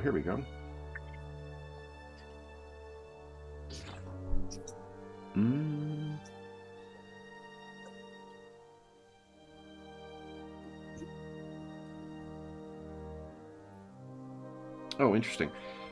Let's give it a total of +3. So it'll be easy +2 for you. Because I'm thinking, like, for one, the people who will want to chat are the ones who want to chat. They're probably in this tavern because they're travelers who be coming by. 2, you're also a priest, obviously not a priest, a blessed one of Rondra. So it's pretty clear what your role is in society. And yeah. I don't look like a bandit trying to take advantage of people. Exactly. Garen, excuse me. Oh. Sorry, Garen. So I put easy and then a 2 in the modifier? Easy and then a 1. I think easy is +2, isn't it? No, it's +1, it says. Is it? Hold up. That's what it says on the drop down. Oh, it is. You know what? You do very easy. That's +3 total. Huh, you're right. Huh. I don't know why I thought 2. Oh, you know why? There's different ones for... Modifying attributes. An attribute check is increments of 2. Skills are increments of 1. Okay. No, different. 1 plus 3. Anyway, they're different. That's why I got it confused. I can't read. Good thing my day job and this channel don't rely on my careful reading of things. That's pretty good. So 1 quality level. Now, you could spend... we've not spent any fate points yet. You could spend a fate point to increase that quality level by 1 if you like. Yeah, because I could reroll that charisma check, right? I mean, you could, but because of your total skill points are only 3, you can never get more than 1 success level. But what you can do is after you roll a success, you can then spend to gain 1 more quality level on a successful roll. Right. I will spend a fate point to get an extra quality level. Cool. So then you've got let's see here. Yeah, that's right. It's just a reminder that's what you can do with fate points. Awesome. So yeah, I think you're seeing great success with that approach on this. Corgrim and Garen, how do you think you're going to get yourself comfortable with the folks here? And the people you choose to sort of approach may be able to tell you or give you insight on different kinds of information. Is there among the dwarves? I mean, there must be some dwarves here. Mm-hmm. Are there some who look a little bit like they would work in the woods and not like their attire is something more like? Definitely, yeah. The thing that distinguishes the Hill Dwarves, if you were to look in on a Hill Dwarf settlement or a Hill Dwarf community, you would see something much closer to a Hobbit-ish kind of Shire existence than you would a pre-Balrog Moria, the way that Koshim is, for instance. Yeah. So no, but I was. Bunch of fucking rustic bumpkins. You know about woods, right? Says the Ord Dwarf. Yeah, something like that. So I would just. I mean, I have traveled the world in a way. So I've been through the whole continent in a way. Yeah. So there is cultural differences between the two, but there are not cultural frictions between the Hill Dwarves and the locals, particularly given that you wear armor that very much looks like it comes from costume. Like Hill Dwarves will know what you've gone through, right? So what are you thinking? Yeah, I would just try to join them, and I want to know, in a way, first of all, I want to tell I'm not working with with the blessed one of Priors, but then again, I would try to ask if they have any way to find. So we'll figure out what specific information you want to get afterwards. Right now, we're just going to figure out who you're approaching, what your approach is, so we can figure out the skills. My approach would be to talk to them about what's somehow start a conversation about the state of the area here after the lands have been devastated in a way by streetwise for sure. Yeah, and then that'll also be easy. I think between again people who want to chat here are very easy. Sorry, +3. People want to be here to chat. They're going to respect you as a warrior from costume. Nice. So 1 quality level. I mean, it couldn't be more. So you want to spend a fate point to get another? Yeah. Come on. Yeah. Okay, so you guys have 4 quality levels of success thus far. What are you thinking, Garen? I mean, Garen's sort of a fast talker. And, maybe a bit of a flirter, try and sort of appeal to that side of people. Okay. So fast talking, I think, for fast talking to be effective, you'd need to first identify who might have that information because you're trying to trick it out of them, right? So So that might be a good next step once you identify somebody, but I'd totally buy just to get the lay of the land, seduction being a way of getting folks to. Yeah. If that's what you're thinking. That couldn't, I'm sure. Corgrim can give you tips. When you are talking to her, look her directly in the eye and do not blink. Yeah, of course. No matter how wet your lips are, keep licking them, as if to. No. So I'm unsettling myself. Garen, I think it's going to be a plus. It'll be very easy once again because you're a good-looking adventuring dude. These are people who want to talk to people who are from elsewhere, and you're just asking people to talk about themselves. So, one more level of success as well. Okay, good enough. Yeah. Okay, then you could also spend a fate point to gain another quality level if you'd like. Yeah, let's do it. Okay. This seems like a good time. So then, this is where you guys can kind of take a little control over the information that you're going to gain. So you got 6 quality levels of success. What things would you like to learn about? And then we can kind of decide in the fiction who, heard this from who. Yeah. 6 I things think you can ask about. we need some kind of directions where to go in the woods, because the woods are vast, and without some knowledge where to go, it would be very hard to find. I did Aunt Gunelda, did she tell you that there were witches in the woods? Yeah. Or did you learn that from your wanderer friend? So I think the Aunt Grunelda, she told me, Gunelda, that I should keep an eye out for Alessia, because the warlock wants her in his coven. Something like that. And that the coven is in the woods, that was something I think I learned from this wanderer, from Calico Amber Wisp. Okay. So I hope that is, I remember that correctly. If not, then this is my fault and not my character's. No, honestly, I should have watched more of the session than just the last little bit. So that is my fault as well. Okay, so you're going to find where to go in the forest, you think?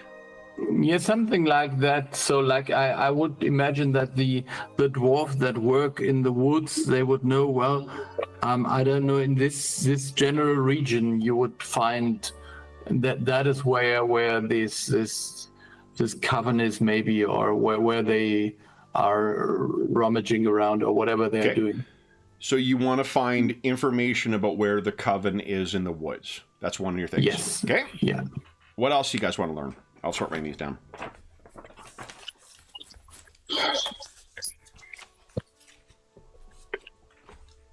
I think with Elweni's approach of being empathetic to the strange happenings that have happened in town, she's just wondering who's been affected most by it.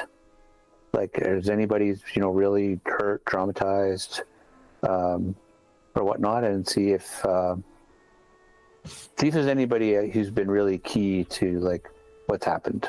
Okay. You guys want to do 3 and then 3? 3 get answers and then formulate 3 more answers afterwards? Sure, we'll see what we come up with. Okay. So one more. What's one more thing you want to learn about?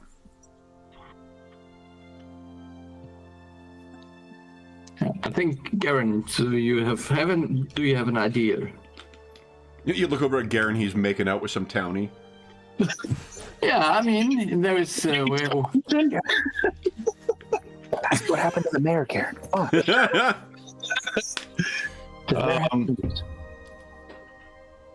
Right.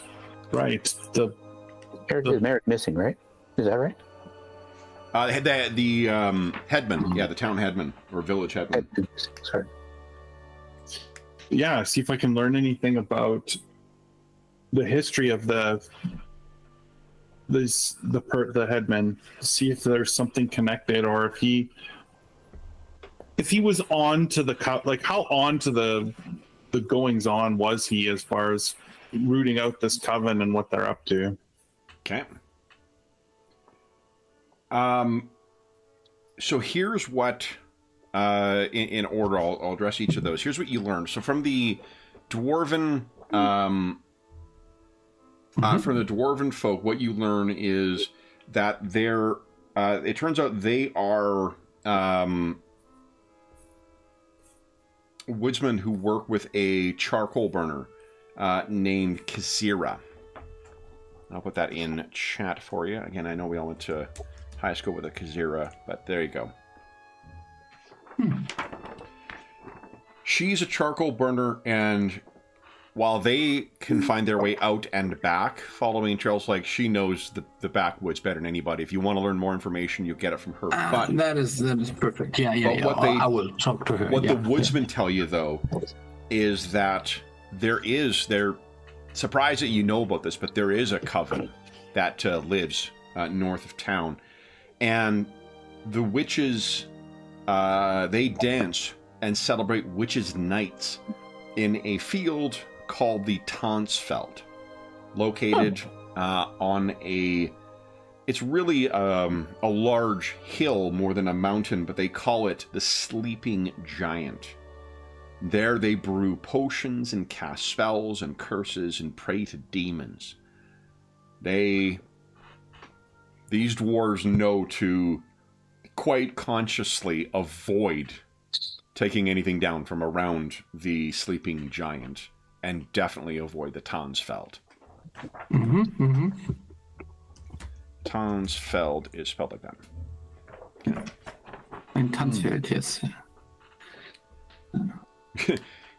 The one thing that still drives me, I cannot get Duolingo to accept euro. Yeah. My pronunciation of it is just like, no, not quite. Did you mean, try it again. Doesn't sound right. Fucking Duolingo. Who has been impacted by the attacks?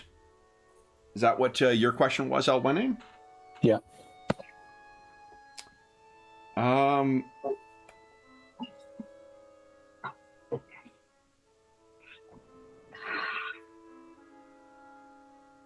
I mean, like, the families of the missing are definitely impacted by that, and the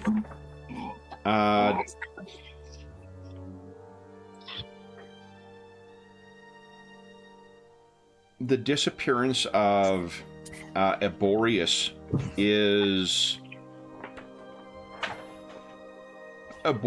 was the headman of the town, but he wasn't like the people who were found torn and chewed up, like some of the folks in the forest rest were.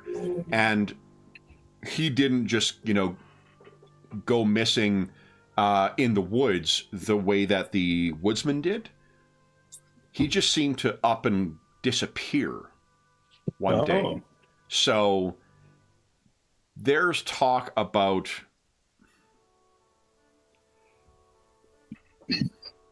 they think that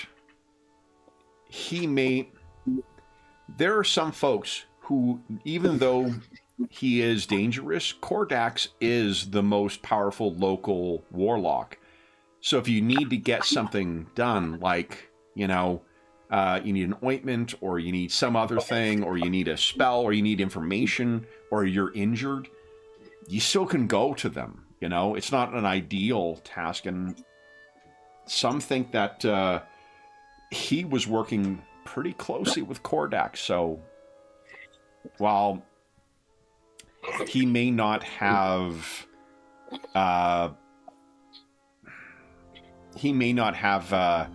been murdered necessarily, his disappearance may have something to do with his relationship. It may be like the chickens coming home to roost, as it were. At least that's the opinion amongst the crowd. Interesting. Yeah. So the crowd also suspects that Kordax is somehow involved in this?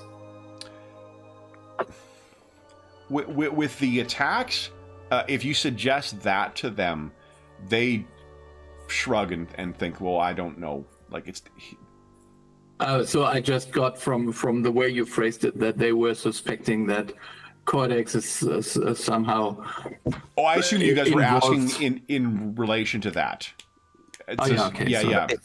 They said the mayor was working with Cordax. They think the Yeah, mayor yeah, was I missing with understood Cordax, that. and he Yeah, went yeah, missing yeah. because of that. Whether Cordax is behind the attacks or not, that doesn't, Yeah. you know. A warlock, a witch's coven, a fae in the forest, lots of scoundrels potentially. Well, and the Fae is a thing only Corgrim knows, and he shared with you guys. Yeah. If you do, so that is perhaps, I sort of conflated two of your answers. What I could tell you is if you did happen to ask about that, they're not going to, like, they're going to believe, of course, like, these are the woods in Kosh. Like, of course, there's fairy and fae in the forest here. But they're not mindful of, they're not aware of other things. Although, you know, the woodsman would definitely tell you, be careful what you eat, be careful where you step. If you see rings of anything, don't walk within them, because that could be exceptionally dangerous. Fairy traps.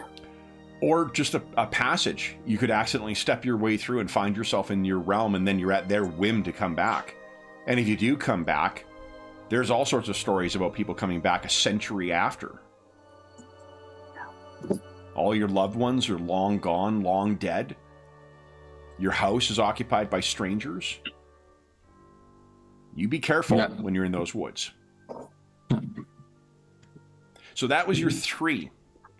Any further 3 things you guys wish to specifically ask about?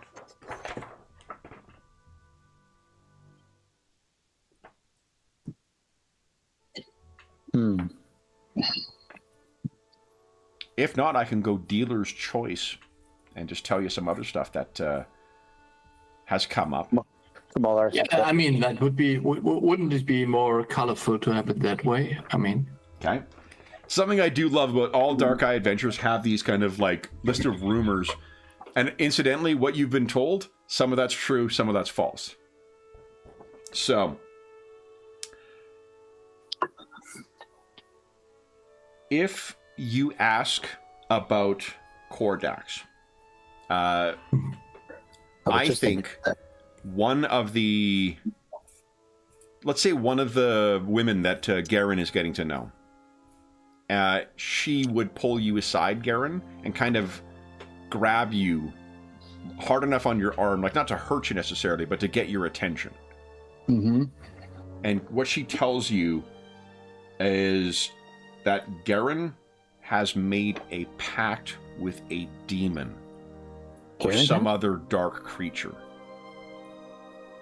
If you, yeah, we always suspected that Garen did. Do not go into the woods. Oh. You said Like, Garen had that, right? Used.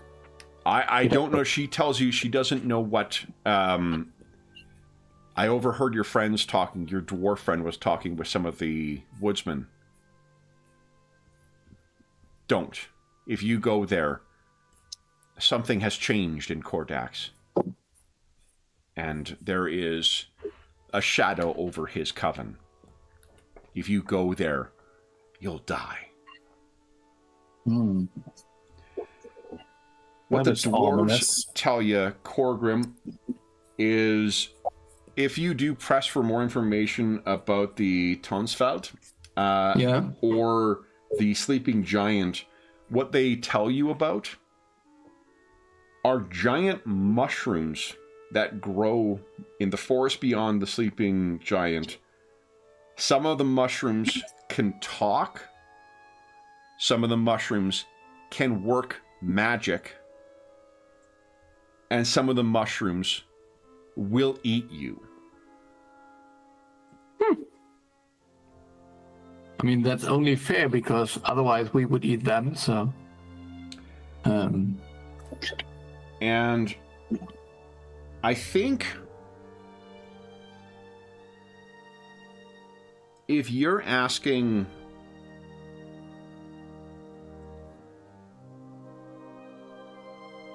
about the troubles. What you overhear one talk about is that in spite of everything, there's one, kind of person who seems to have been mulling over a solution for all of this.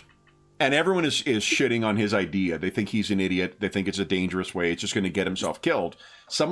It said there's an ogre that's lurking out here. And ogres in the Dark Eye are the kind of fairy tale ogres of like twist your arm off, cook you in a pot, and then eat you. They are terrifying creatures. Supported by game mechanics that like make large creatures when you cannot parry their attacks with human-sized weapons and stuff like that. So awful things. But there's a witch pond deep in the forest beyond the sleeping giant that will grant wishes. So if you can go to the wish pond, you could make a wish to have all these troubles go away. Now, everyone thinks that those who are fond of this person just kind of tell him that he's an idiot for suggesting this. Those who are not say, like, no, you should go. Go on. We'll be rid of your fool ideas then. So that's the additional information that comes up for an evening of carousing at the Forest Rest. Sweet. As things are winding down, everyone's kind of going off. They're grateful to spend the time with you. They're grateful for the drinks that you guys have bought. So you guys are able to be kind of close the joint down, as it were. You'll note Prialda did not come back for some time, but then very briefly appeared and then said she needed to retire because whatever she ate didn't agree with her. So she has gone off to bed, leaving the three of you to discuss in the waning hours. We're sort of at last call right now. Mm-hmm. And it's just the three of you left. Garen, I'm assuming you've decided to share your information and not, gone off in pursuit of your, village paramour. No, yeah, of course. He would be sharing the information. Okay. You assure your new friend that you will be around tomorrow and you won't be leaving town without telling her. So she looks forward to seeing you tomorrow. Yeah. Mm-hmm. Great. So, sitting down, what have you guys learned? And what do you make of what you've learned? We need not roleplay out how you guys, like what specifically each of your characters learned, but what I am interested in is how each of your characters is reacting to the information you've learned. I don't believe that mushroom story. Come on. Like this magic mushrooms, that seems weird. But maybe whoever wrote the story was on magic mushrooms. Yeah, maybe. But then again, that there might be some things like this Tanzfeld. I could totally see that there would be some kind of sacred place in the woods where the witches meet. So that sounds very reasonable. Yeah. That might be something, so we could investigate, yeah. Well, so there's the witches, and there's the warlock, who has his coven. Those are one and the same, by the by. Oh, those are one and the same? Yeah, okay. Warlock is just a male witch. Never mind. So, but he's changed for the worse. A shadow over him. That would be in line with what I was told, that there was this fey creature who somehow got involved with him, and that fey has gone sour, whatever that means exactly. Well, maybe we need to just remove this sour influence, and he'll go back to being who he was, and his coven can prance around on the hills and make potions. And that is something. I can't remember if we discussed it this morning, but one thing that I was just reminded of was that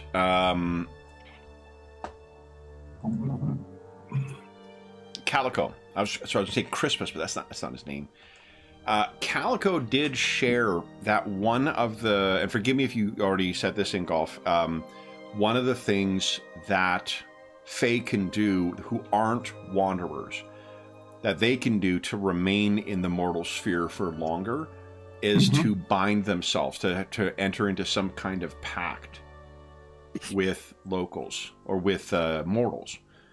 Yep. And if the Fae has gone sour before that happens, then that sourness would bleed through. It would also enable the sorcerer to do things that they would not normally otherwise be able to do with that a witch would be able to do. So yeah, seems reasonable. Seems reasonable too. That is sadly also how it works with demons, the two kind of. So, at least as far as entering into pacts and getting unnatural abilities. So the witches may be being manipulated by a corrupted warlock whose Fae is gone sour. potentially. Yeah. So if we destroy this sour Fae, write things, and hopefully the warlock doesn't want to continue down the path they were on, and if they do, but I don't imagine the Witches' Covenant's going to be kindly to us just waltzing in and going, hey, we want to eliminate your warlock's sour Fae. I'm not sure whether we are so easily waltz in there and eliminate a Fae altogether. I mean, whatever happens somewhere else, I mean, these are maybe very powerful creatures, and maybe we have to research about them. Could your little friend help us? Maybe he could, and I think he would, but I think we need more information first. So you think that pond with the wishes might actually exist? And you mean there's a small ferry in the middle of it, and you come close, and then you can... I'm not sure. Well, if you could wish the Fae to not be sour, would that not just solve the problems? You guys can each, that's a good question. You guys can each give us a, let's say, challenging sphere lore check, please. I was just close to uttering blasphemy, so maybe it's good then. What were you gonna say? No, it's just, I mean, it's like just if the gods would just be a little bit more helpful, then life would be so much easier. That's why I'm here. So you said challenging, or was it? Challenging, yeah, please. Nope. Yeah, Corgrim is like, once they start talking about the potential for wishes, your head is just swimming, like, and likewise for you, Elwene. Garen, this is something interesting. So, one thing you know, as much as you didn't necessarily know an awful lot about the particulars of Fae from your earlier role, this does tell us that you know that, like, there's no such thing as fucking wishes. They can do powerful... Fae have powerful abilities that people misunderstand as... like, they have powerful magic that people misunderstand as just, like, making anything possible. So if there is something there, and if it granted any kind of power, from what Corgrim told you about the Fae and how they go sour, they would use that power to prevent that from happening. So, like, they can't just do anything, because if they could, you would not have Fae becoming corrupted by being in the mortal realm for too long. Right. So they're creatures of another world. They come here. Yeah, they have power. They're each, they've got magic and they can do things, but they can't just do anything, and they certainly can't just wish themselves to not suffer the souring. Because if they could do that, it would not be a thing. Right. They wouldn't end up that way. Precisely, yeah. So it's a surprising reveal for Garen, who just didn't seem to know anything about, like, look, man, I don't know anything about them. I know you don't fuck around with them. They're dangerous, okay? But he is the exactly. He is the voice of practicality as far as it comes to what the wishes. Although, to make some use out of that, though, it may very well mean, though, Elweni, that there is some kind of magical connection to that pond. So it might still be worth investigating, even if it's not wishes. Yeah, and like the kinds of fae that you would experience in the Dark Eye, like a lot of Western RPGs, they're very much like the Grimm's fairy tale kind of thing. Even more so because of the country of origin. So if you have assumptions about things like undines or, naiads or things like that, they probably exist in this setting as well. In the same way that a dryad can bind itself to a tree, there could very well be undines or naiads who are connected to bodies of water. Mm-hmm. They are all. I think that's but maybe it's only a big toad who is a fairy creature. Who knows? I mean, if it's a giant toad, you guys are all fucked. The body count that toads have on this channel. Oh, it's unbelievable. If it's a giant toad, this paladin's turning and going away. Do not stay behind for your brother. It will just cost you your life. Somewhere Brent is feeling a cold shiver go down his spine. The hairs on his neck are raised up right now.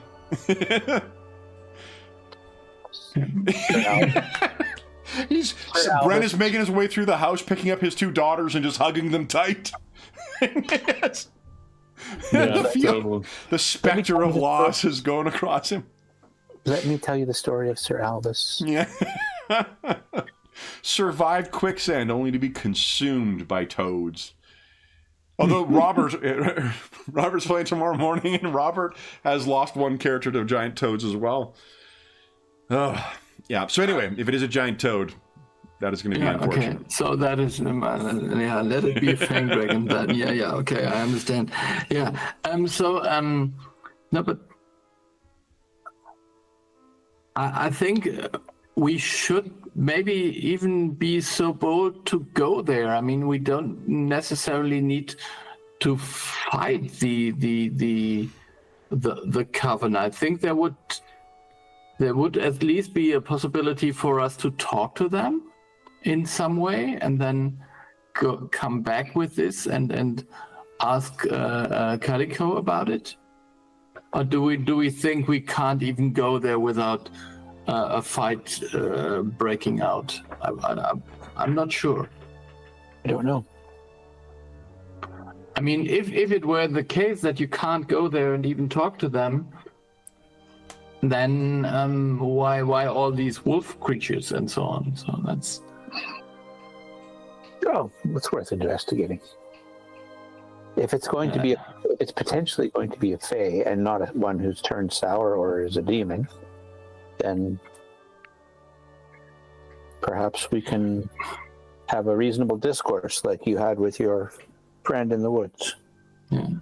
The only thing that my fear is somehow that it could happen that we end up having the problem that this is not only grown up males or females, but we have this young girl caught up in it, and that would be something that Corgram would really hate. Yeah, and that's sort of the what is it, the Maiden, Mother, Crone. Is that the triad? Yeah.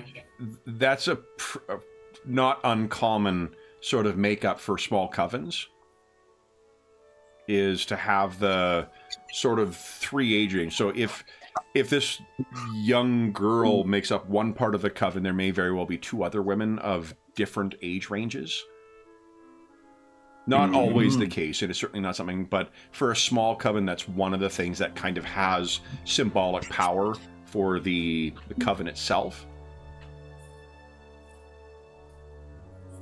Do you know who other potential members might be other than Kordax? I don't think so. No, I don't. I don't think it was him and it was Alicia. And I think that's it. Yeah, I think because you saw her, right? Really? I thought this was Alicia, but so this was a 15-year-old with a cat. Is this her or That's is this her. someone else? Yeah, that's Alicia. Yeah. Okay, so somehow I had another name, so it's. I think we've been pronouncing it Alicia because it's Olivia is. Yeah. I genuinely don't know how to pronounce that name. Aleftia. I don't know. Aleftia, yeah. Aleftia. I think. Yeah. Oh yeah, it's just an F in German, of course. Yeah. Or it sounds like that in there. Yeah. It is. So, the German pronunciation is much more complicated than we pretend it to be.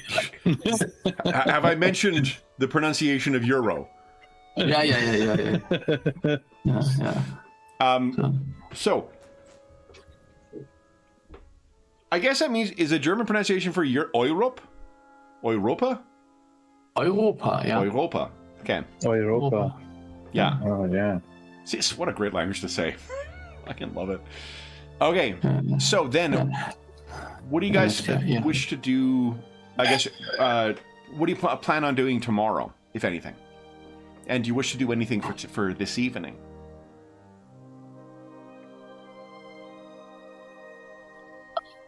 I don't think. No, I'm not. I think we should rest and be rested for tomorrow, and then just make sure that none of us ends up dead in the middle of the night. That's a good plan. Yeah. Maybe sleep with watches, even though we're indoors. Yeah, and then in the next morning we could go to the Tanzfeld area and just see whether we can at least talk to some of. I mean, it doesn't have to be the warlock himself. So maybe there's some other person from the coven we can talk to. You don't want to go to the pool first? I'm not. I believe this thing where they dance and do their rituals. I'm not. This pool is more like a wishing well turned into a broader pool. So no, wait. Kevin was metagame wise. Kevin was talking about how a fae could be bound to a pool, like a fae bound. To Yeah. That could be a hint, or it could be misleading us. True enough. I played long enough in this one campaign where many of the hints might be in another direction than the actual mystery. But we know the coven's to the north, so we can always head north in the morning. Yeah. And do we know where this pool is? It's more like a rumor. There it is. It is somewhere. Because if it were this famous wishing well pool, then everyone would go and try. Yeah, it's pretty far up. What you know is that it is west of the Sleeping Giant. Okay. Forgive me. Sleeping Giant. Yeah. Sleeping Giant is sort of north and a little east of town, so it's like northeast. The Witch's Pond is sort of northwest of town. So more directly in one area, and then one is sort of almost entirely north. Yeah.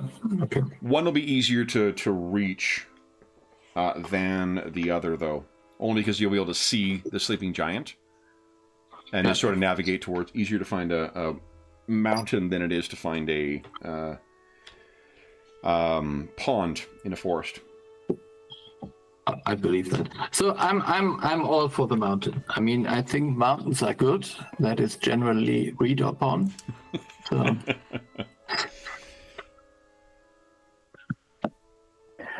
Let's do it. Yeah. So you fellas get a room, and I will stay with our lovely blessed of Prias and Kabara. Where is... I guess, what do you intend on doing with Prialda tomorrow? If we want to talk to the Coven, it is of importance that she isn't there. But if we leave her in town, she's going to start an Inquisition on her own. Yeah, but based on what? Yeah.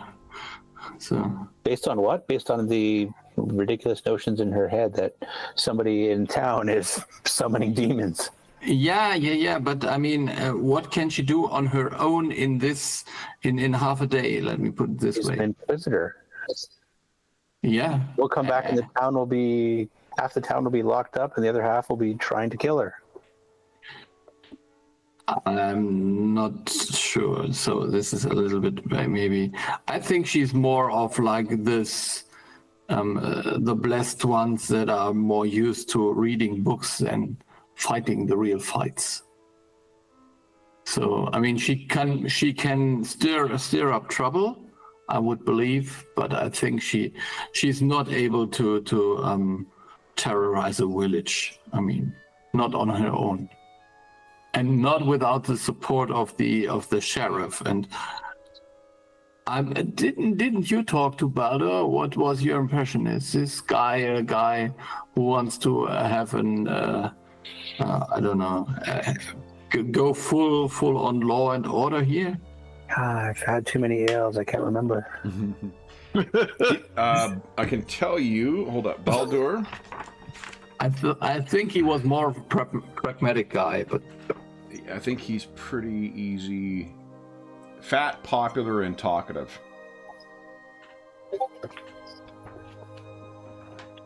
So he is, he will be very, I don't know, he will likely go along with whatever Prialda has said. And it's not, anybody in Kosh would know that if someone from the Inquisition is here, like, they have an extraordinary amount of power. And whatever the case may be in your small community, if they send Inquisitors out, no one's really going to question what's happened in your town then, for whatever they choose to do. So he may be trying to help her find her answers as fast and as quickly as she can so that life can go on. Mm-hmm. Yeah, but I mean, unless he's in with it, maybe he's a demon summoner. Yeah. But wait. So what's the alternative? You want to stay behind and keep an eye on her?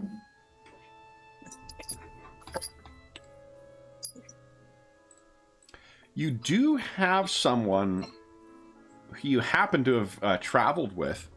Yeah, Gubara. Who is a member of the town watch in Steinbrücken.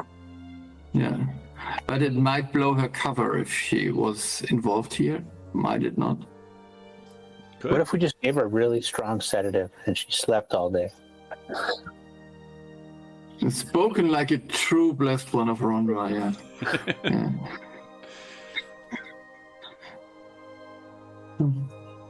I'm looking through my Blessed of Rondra's. It doesn't say anything here about can't drug a Inquisitor to keep them from starting a riot in a small town. No, it doesn't say anything. So if you can't Because assuming no one's got crafting poisons as their thing, although Aunt Gunelda is an apothecary, and I believe she was fond of Corgrim. What you could... So there's that possibility. Is there a way of doing what you want to do, but making her think that you're on her side for it? I mean, we could go there and just trying to say we are investigating where the witches are, and I think she would be fine with that. Just to have some better plan of attack, maybe. I think that's okay for her. I guess she wouldn't oppose us sneaking or spying there. The mere second you mention a witch or a warlock, she is going to want a beeline right there and confront them. I'm not so sure. Yeah. The blessed ones of sorry, the blessed ones of Prios also have different prayers from what some others have as well. So she would have, for one, she's probably, it's very likely that she is better at healing than what you are, Elwane. And I believe they've got a blinding thing as well. They can cast lightning spells and something. Oh yeah, right. So. Yeah, she's not totally incompetent. Right. No. And I don't think she is, but I think she is not in a state of mind that she would be able to handle maybe difficult conversation by itself without starting a fight. That's why I joked about drugging her. I think maybe, didn't you find it strange that she was the only one having problems with the food? Maybe someone has already. Or maybe she wanted to get out because she was starting an investigation on her own. I don't know. Would she do that? I said I wanted to fill my belly first, and she almost took offense to it.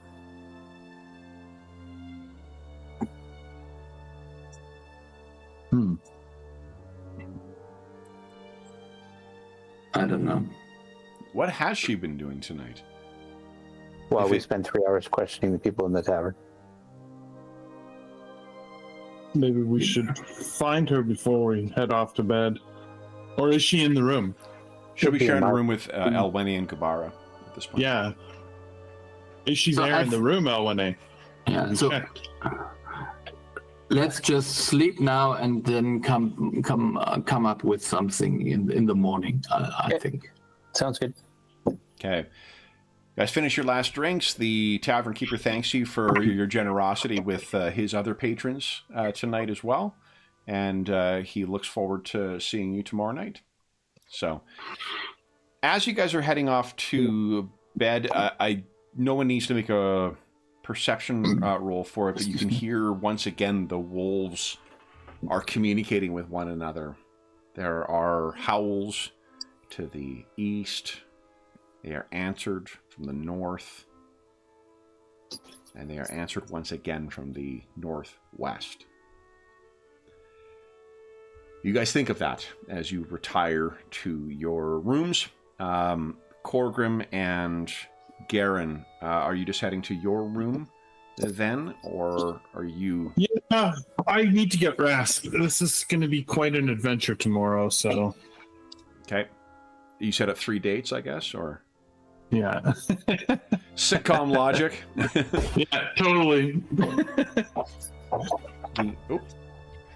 Well, did someone drop out of the call? Ingo. No, Ingo's still in the call. I see him there at least. He said he left the meeting, and then he's back. Okay, that was the... Yeah, sorry. This is... In the middle of the night, my provider resets my internet connection at some point, and normal persons aren't up yet. So I'll hit refresh on my side too. Nope, and I'll mute myself and roll 20. I've lost your camera, Ingolf. I see everybody else, but I see your butterfly. Yeah. Once again. There you go. All right. So then, Garen and Korgrim, you guys both get yourself in your room and settle down for bed. Elwene, you come back to find that the lights are off, but you'll find both Prielda and Gubara are in bed. They have brought whatever the equivalent of a cot is, or like a portable bed for the era, and have that set up for Gubara. She wakes up and Prielda says, "You were late, sister." Yes, trying to subtly gather information from the townsfolk while we plied them with beverages. She kind of clears her throat and looks over at Gubara. "I understand that you are familiar with our dwarven friend." Yes. Gubara was kind enough to explain that we would all be sharing. And Gubara kind of, while Prielda is trying to figure out how to say things, Gubara says, "The Blessed One, Sister Prielda, knows that I am a part or acting as an agent for Steinbrücken." Oh, okay. That makes it easier. No deceptions, as I like it. Gubara nods, just like, I thought it might. Good. Much more simple that way. So we'll keep watches. I'm still wide awake, so I'll keep the first watch. Gubara, I'll wake you up third of the way through the night. And yes, Blessed One, you can continue to sleep. You'll have the last watch. She says, "No, I could keep..." And then Gubara says, "You will need your rest for tomorrow's investigations, Blessed One. Or your grace." And Prielda looks over, and it has been a long day, and that dinner did disagree with me. I thank you both. The blessings of Prios upon you. And she sort of turns over and gets herself ready to go back to sleep. Elwene, you can imagine, Gubara will help you get out of your armor for one. It requires a little bit of sitting on your part in some cases because she is a dwarf. But she is able to get off, and like, you can tell she's very impressed by you. Like, you are a tall, badass warrior for your god. And you've got, like, that crest of Rondra you use. Like, it makes sounds as if it's going to, do damage to the floor every time you shift it around. So. It might, depending on the floor, but. Yeah. So you get things, your armor off, you get yourself set, and Gubara says, "Are you certain you wouldn't wish me to keep first watch? I have very little to do tomorrow and can That's rest." Fine. I would rather actually stay up a little later and then get a solid 8 hours or 6 hours in a row, as opposed to a little bit now and then a little bit later. So when it is darkest, we do not live beneath the surface like our forebears, but my eyes are quite good in the dark. Fabulous. Okay. Sleep well. So she settles in, and you get yourself to keeping watch. Korgrim and Garen, are either of you keeping watch as well? Or are you just going to sleep? I hadn't planned on it. What about you, Korgrim? Do you suggest it? Yeah. I mean, we could. I think we could count on the Alwini maybe having one of the watches. So No, we could. No, she didn't. Okay, so well, but we would count on that. That you would have one of the watches. So I think I would. This kind of would be just. I don't know. The boys are in a different room than the girls. Yeah, I understand, but I think we don't need to be all awake at the same time. So, but yeah. But okay, whatever. Yeah, I don't know. So, I think yeah. The way Eleni explained it earlier was somebody was murdered in one of the rooms in this very inn, so she's staying up. Somebody in their room will be awake the whole night to alert others. Yeah, so then we can sleep. Okay.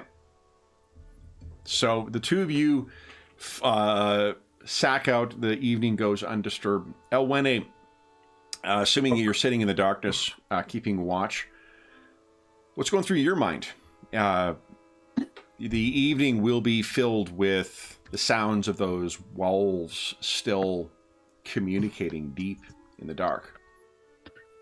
Yeah, it's a little unnerving, actually.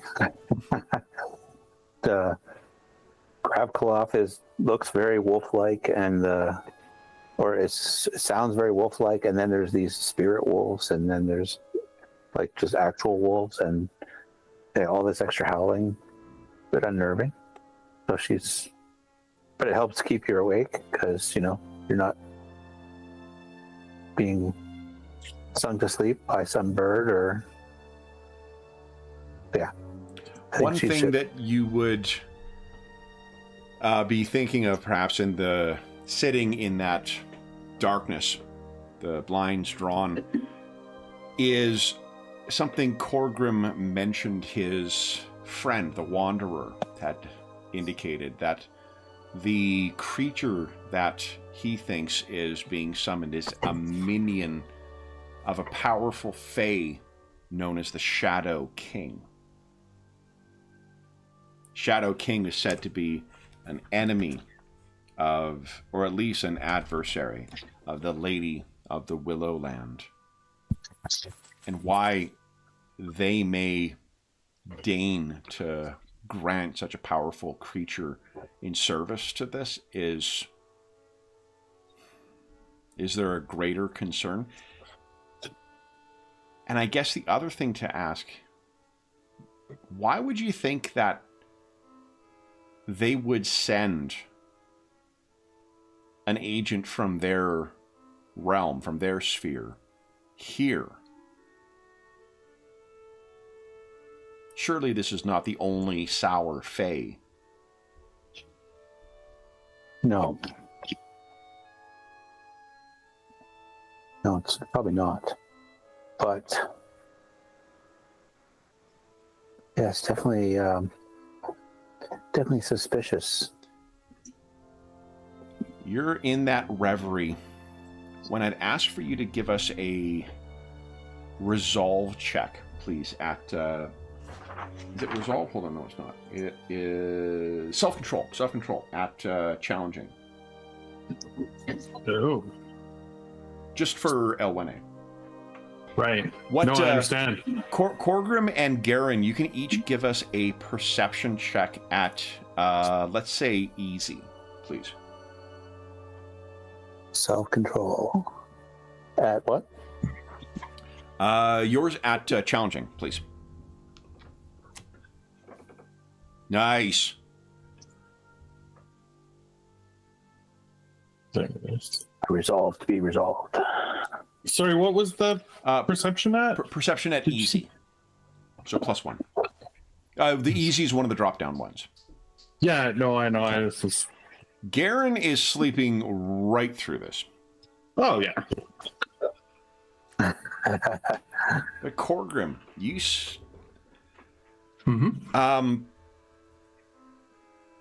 You were awoken by this, Corgrim, and Elwene, you are there to witness it, but it does not startle you, so you can tell us how you would like to react to this. But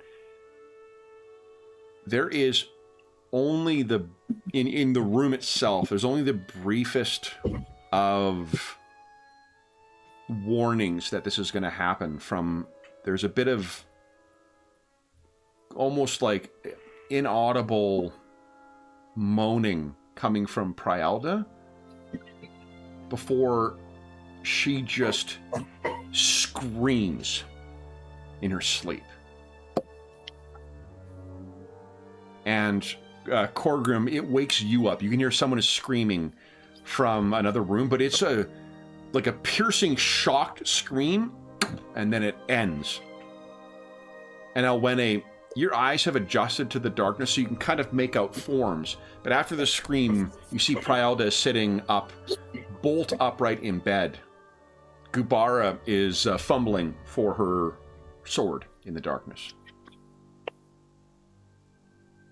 You would have the first opportunity to react, because Gubara is... Well, let's make a self-control for Gubara. Oh, she's just crying out, "What's going on?" And she likely can see better than you can, so you're going to be the first one to react in the room, and you can feel free to have total control over this, despite that it suddenly coming out of nowhere. Yeah, I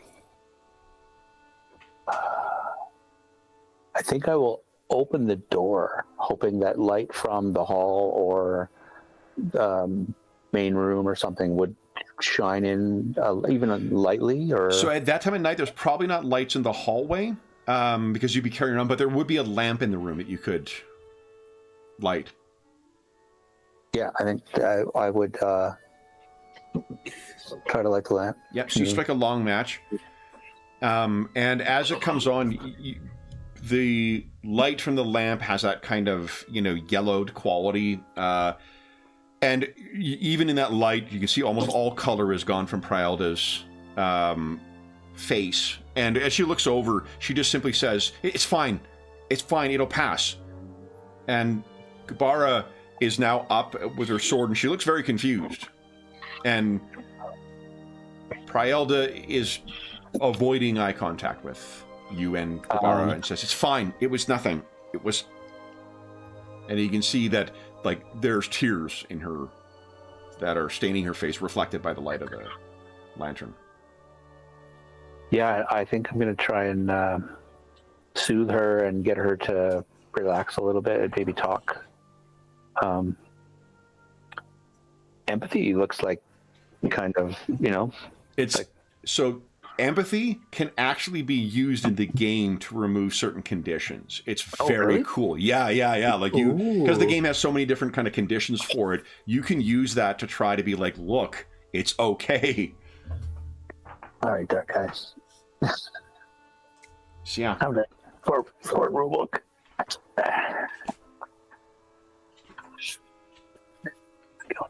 conflicts. Here we go. Empathy.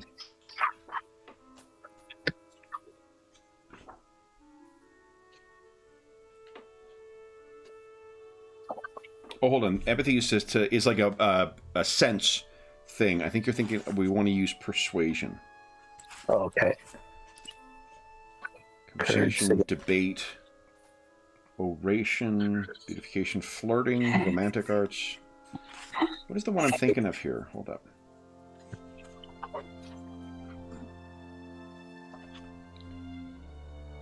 Guys.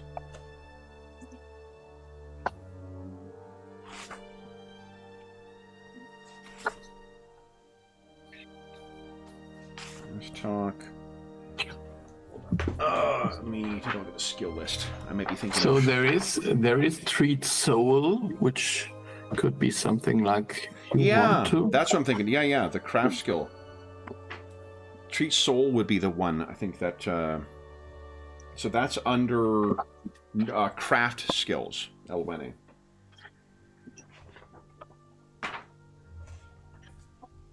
Treat soul. Yeah. Oh wow. Okay.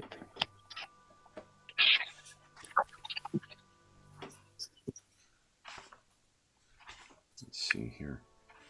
Yeah, Soul Healer treats heroes who are, for instance, suffering from nightmares or have been traumatized by demons. Awesome. I think that would be the thing.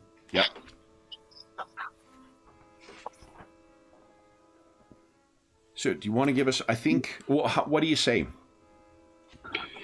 Well, initially I was thinking I was just trying to calm her down. But if she's like petrified by something or terrified by something unnatural, that might not be enough.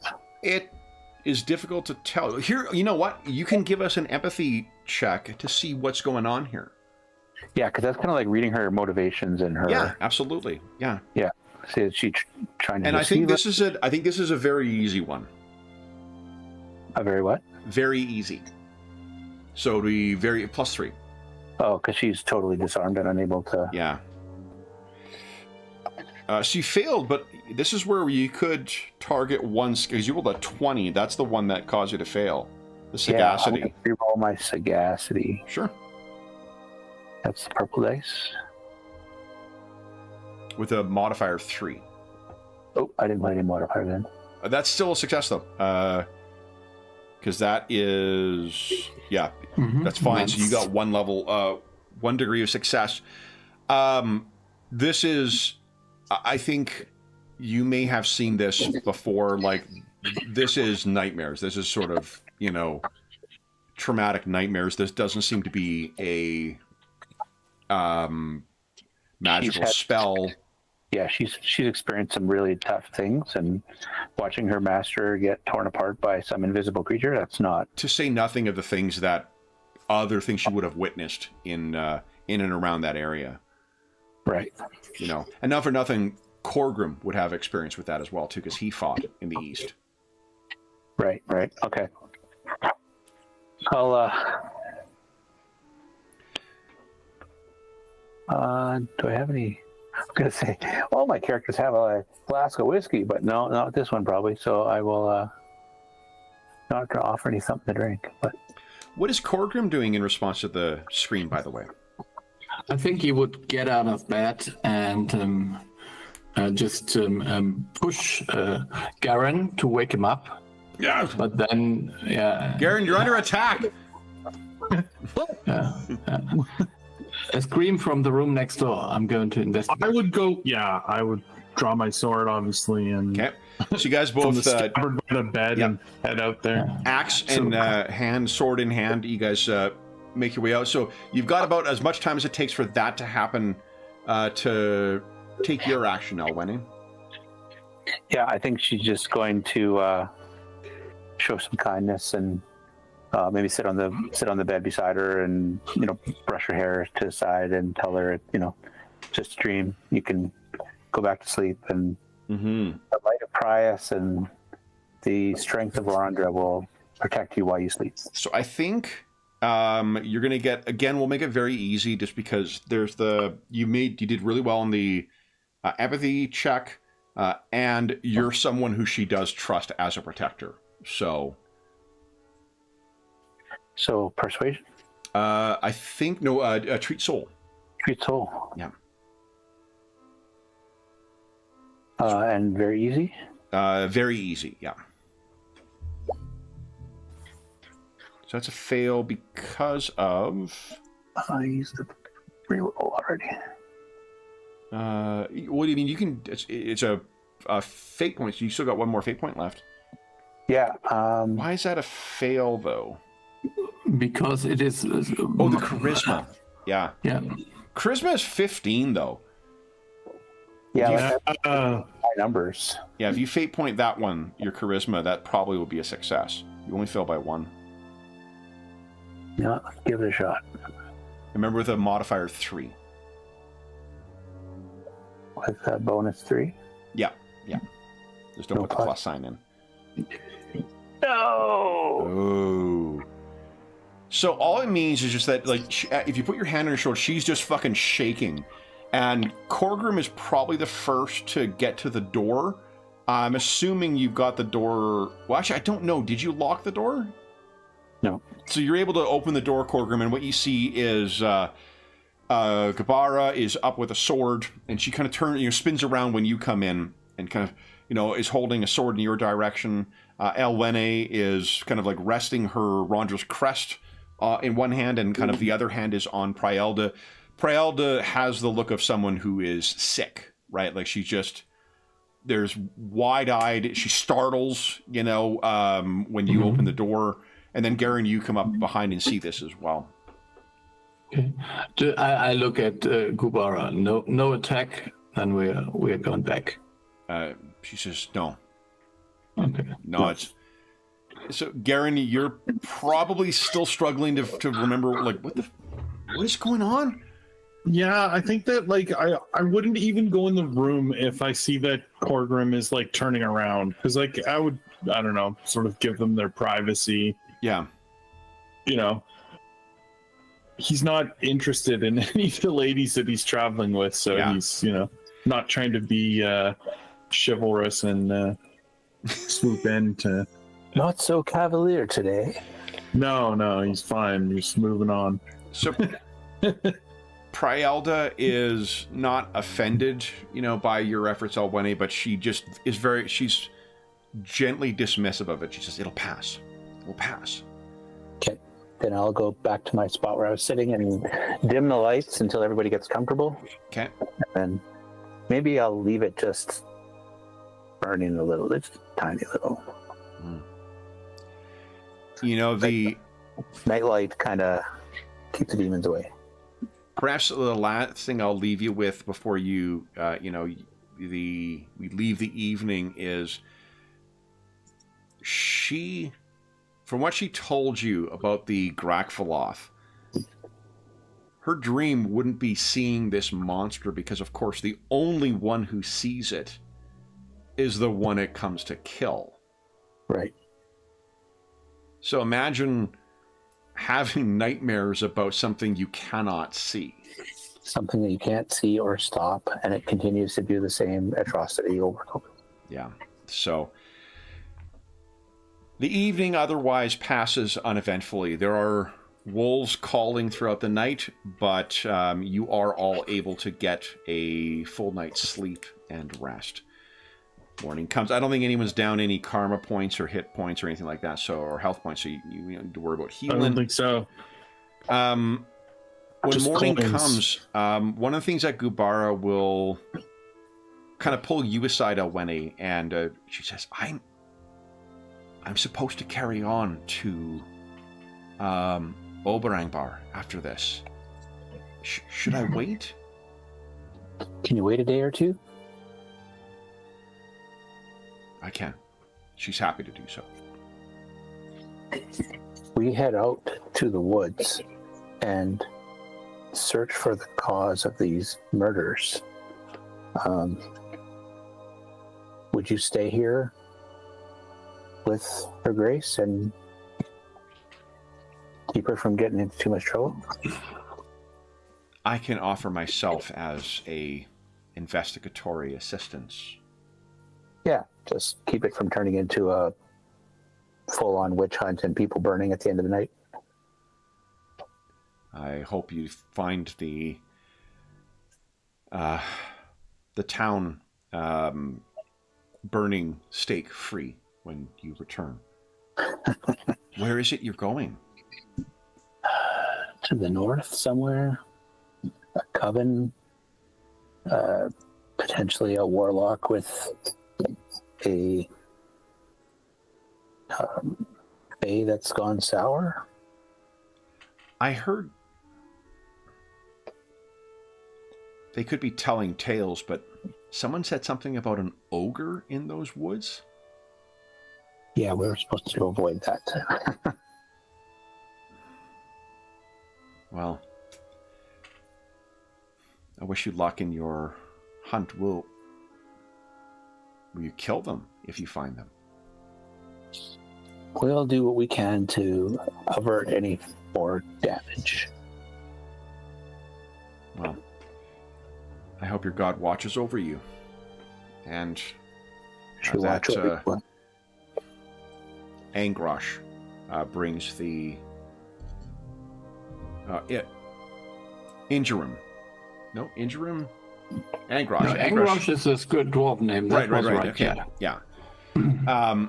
I wish so Angrosh watch over you as well.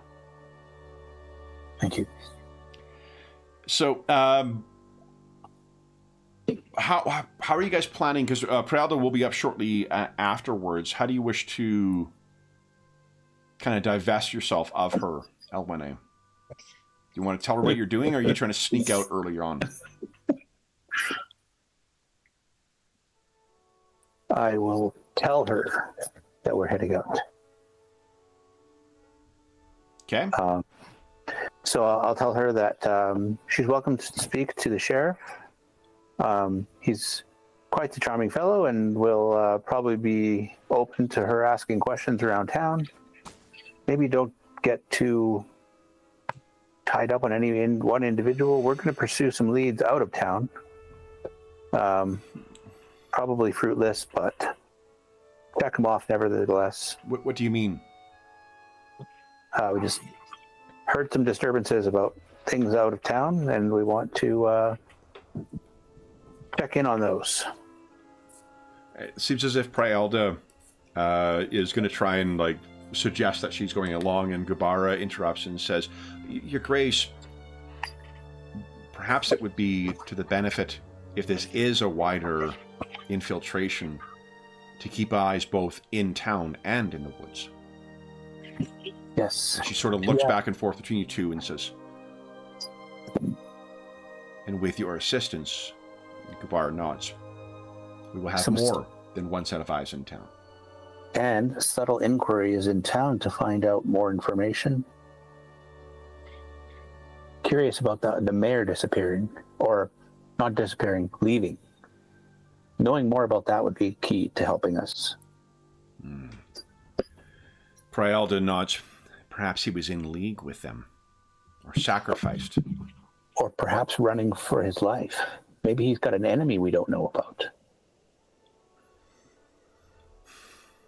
You're correct, sister. There is much to be learned here.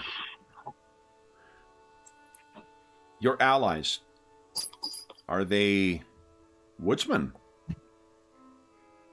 Was it that had the Garen? Garen has a bit of skill. Garen has some skill of the woods and such. We are hoping not to get lost.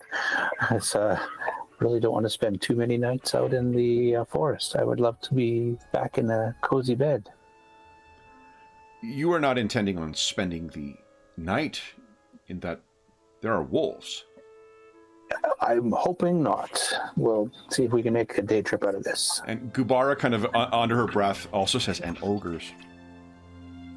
Yes. So if we can be back in the night, then great. If not, don't send out a search party until the third dawn. I have faith that Rondra will shield you.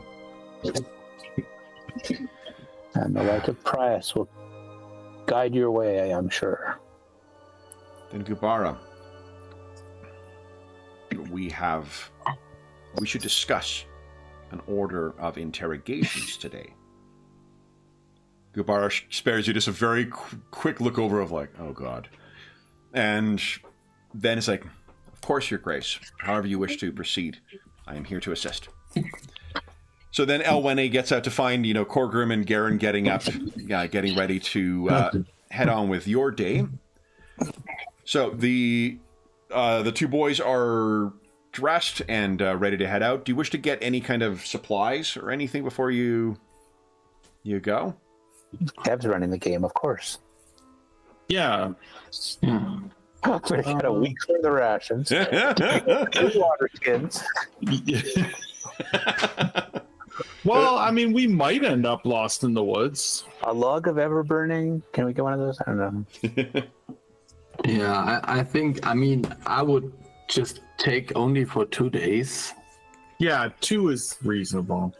Yeah. And there's unless they're running a logging camp, all the places that you've had described to you, these are all things you're going to be able to reach in a couple of hours. This is not so far outside of town that there is the risk of getting lost, of course, but...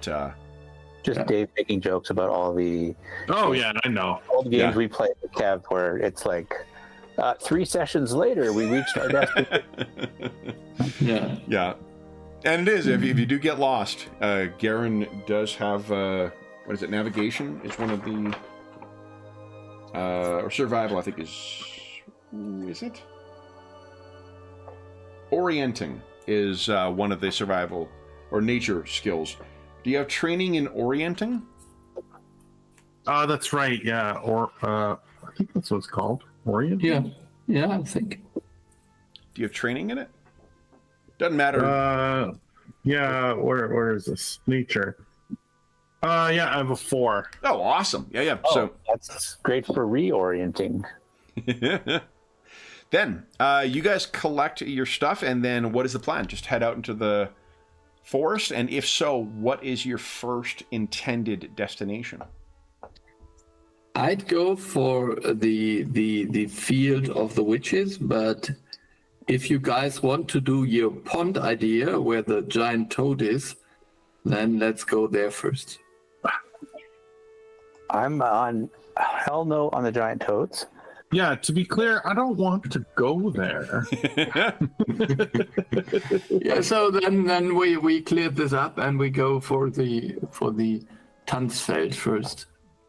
Okay, near the sleeping giant. Yeah. Right, let me see if I've got. And it's easier to find, so that's also a good thing. Most definitely. Also, the name of a park near my house in Connecticut. Oh, no kidding. Yeah, there was a Sleeping Giant State Park or whatever. Oh, cool. And from the side, someone with a really wide-angle camera, it actually looked like a hill that looked like a giant laying on its back. Oh, cool. That is cool. That is awesome. Until you're suddenly playing it in the dark. Yeah. So here we go. So, I mean, in some idea, this Allegrim in his prison under the mountain is also sleeping. Yeah, so it's a sleeping giant, but that is not related at all, I hope. No, thank you. That's good. That's That is a good point. I believe the Elemental source book, German language only, does have effectively what the stats would be for an Allegrim. So, pretty cool. There's the Allegrim. Yeah, I'm not sure if the actual Allegrim is in there, but... Yeah, I mean, that is like having the stat block for Cthulhu. I mean, really, yeah, just, it did take divine intervention to prevent the thing from burning Angbar to the ground. So, then, this guys, let me bring you over. I've just been quite pleased with myself for finding a forest picture here. But let me show you what you're heading into.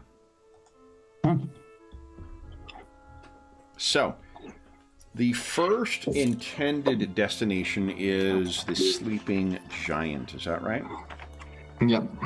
Okay. No one's changing their mind. No one's given up for... That's fine. That's good. I think this will work out fine. Let's see here. Everyone give us first off, a challenging perception check, please. And I imagine there's at the north part of town, there's got to be a trailhead that you could start heading down and then try to, navigate your way along. It's not like the... it's pretty freaking good. I don't know why I always have a hard time finding perception right away. It's because it's under physical skills. Oh, it's at the very top. Yeah. I don't know why. I always scroll up to the top of social skills and think I'm at the top, and then I'm not. Okay. So, let me roll something mysterious here. God, I've had on my Noble Knight wish list or want list for a while the colored dice from the Dark Eye, because you can't get it in North America. I should check German Amazon, come to think of it, because that's where I got a bunch of my German books from, or German language ones. I'll take a look on there. I really would love to have the multicolored dice for this. Let's see. You can roll a purple sagacity dice. Exactly. Yeah. Because I mean, it's Well, I think Ingolf, you were saying like there is a logic behind the color scheme behind the. Yeah, I don't know whether there's a logic behind the color scheme. I was just mentioning that this kind of color wheel is somehow something that is also in literature, German literature, but I don't know. It might also be something that is related to this kind of esoteric things, which I don't know anything about. I don't know. Some people associate numbers with colors and so on, and I don't know. Mm-hmm. Okay, let me make. There he is. Okay.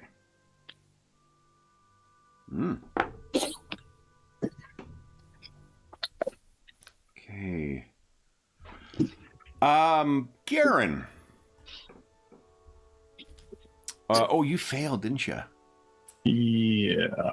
Elwene, would you care to spend a fate point to win a contested roll?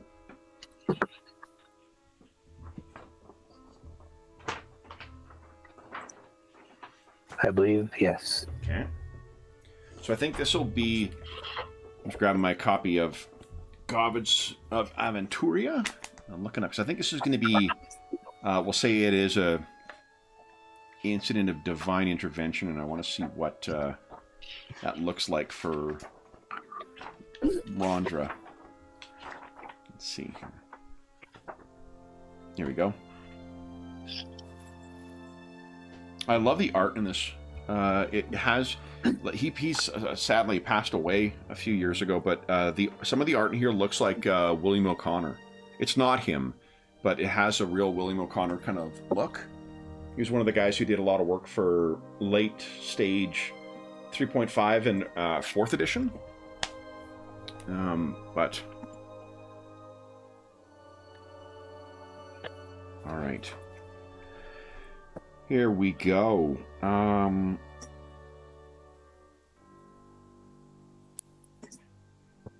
Sacred animals are the lynx or the lioness.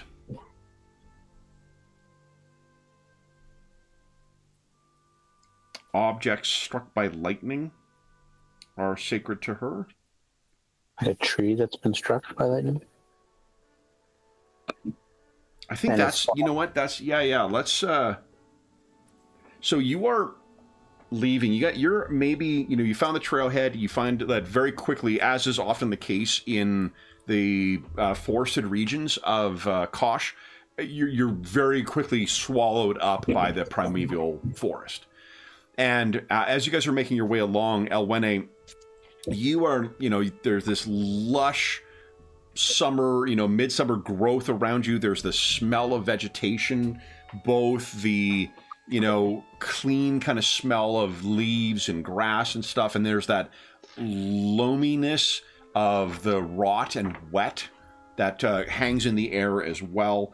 And in contrast to all of this, there is this, you're making your way along and your eyes are caught, well, first you hear kind of a creaking sound, though there is not any other wind that's going. You look over in a direction and there is this blasted remain, a blackened, stubborn trunk of a tree that still stands, having no doubt being blasted by some powerful bolt of lightning at some point.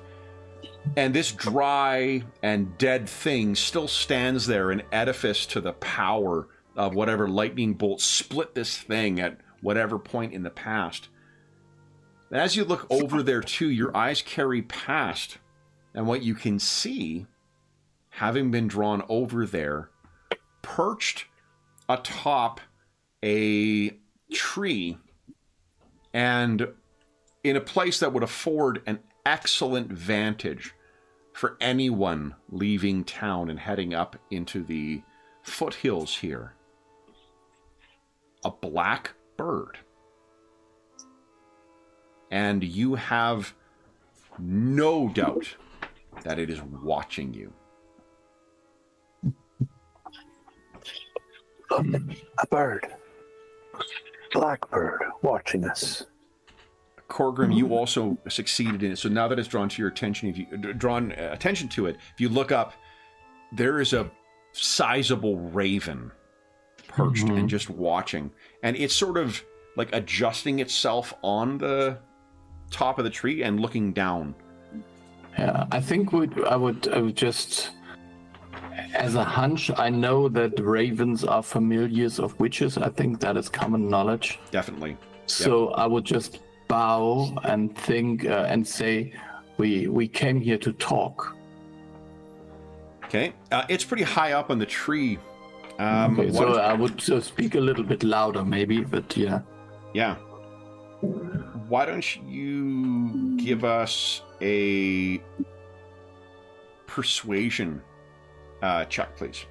Yeah, that's yeah. And I think it'll be challenging, unfortunately. I think Garen looks at Corgrim. Talk to who? Yeah. He's talking to the bird. Okay. Oh, sorry. How was that? Is it only your charisma that fails? It's only my charisma. So I would spend my last fate point. Sure. 13 minutes left in the session, so yeah. Spend them if you got them. Always. Nope. Unfortunately not. Okay. So you say that, and this thing starts squawking in a way. This finally gets your attention, and you can see at first you think this bird might be choking Garen, and you're like, what the and then you realize it's laughing. Oh. And it squawks down at you. Run! Run! You'll die. Run! Okay, I think we should turn backwards. I think run is a little bit over exaggerate. You just move with a steady pace. That would be my suggestion to all of you. Run from what? Garen says. And you can hear the birds now squawking. What? What? Run. What? Do I have a bow? I think you got a crossbow, actually. Don't you? In your... Where do you want to run? We came out here to investigate this. We're here. We're out investigating. Crossbow. I'm gonna shoot at this stupid thing. It's mocking me. Didn't we? I mean, in Garen's mind, we came here to kill these things, and so. Yeah, and Garen, hold on, get your character sheet here. Where the heck are you? I seem to remember you do have one. Yeah, I do. I have a light crossbow. Oh, there you go. Yeah. So, but I mean, the thing is, if you get it out, you're gonna have to. What's the load on a light crossbow? I have no idea in this game. Yeah, actually, I don't offhand either. But I'll bet you it's on a sheet. It says note. I don't think that helps. Excellent. Yeah. Yeah, that is the like reference in an index that just directs you to another entry in the index. Yeah. Seems fine. Let's see here. Yeah, but Awani, what do you want us to fight a familiar? No. Find the coven. Talk to it. You said it's a light crossbow? Aaron, maybe shooting it's not the best idea. 8 actions to reload. If it's a familiar of one of the witches, killing it might not be the best move, Garen. I mean, you see him loading his crossbow. It takes forever. Yeah, he gets it out and begins kind of cranking this thing. I think then... Awani, you could speak to the bird if you wanted to. Take us to your masters. Okay, I think... That's How many birds are there? Just the one. Oh, just the one. Okay. So he is going to, as you're loading the crossbow, Garen, what Corgrim and Alwene will see is it basically like lofts itself into, I don't think that's the right word for it, alights itself? Takes a lot, goes aloft. Goes aloft? I don't know. Fucking it starts flying. So it leaps into the air, and swoops down. It is going to try and, or at least from the appearances, it's dive bombing Garen. And like it's just a fucking raven, so like there's nothing to worry yourself with it, but it is let's see, why don't Elwene and Korgrim, why don't you roll initiative for us? Let's see if you beat this raven. I got an 18. Why exactly didn't we take the blessed one of Priors with us? I mean, that's... So, we can roll initiative, but there is no tracker at the moment. Oh, there's no tracker. I can't see it. Voila. Now, let me just erase in case Kev from last time forgot to do it. There you go.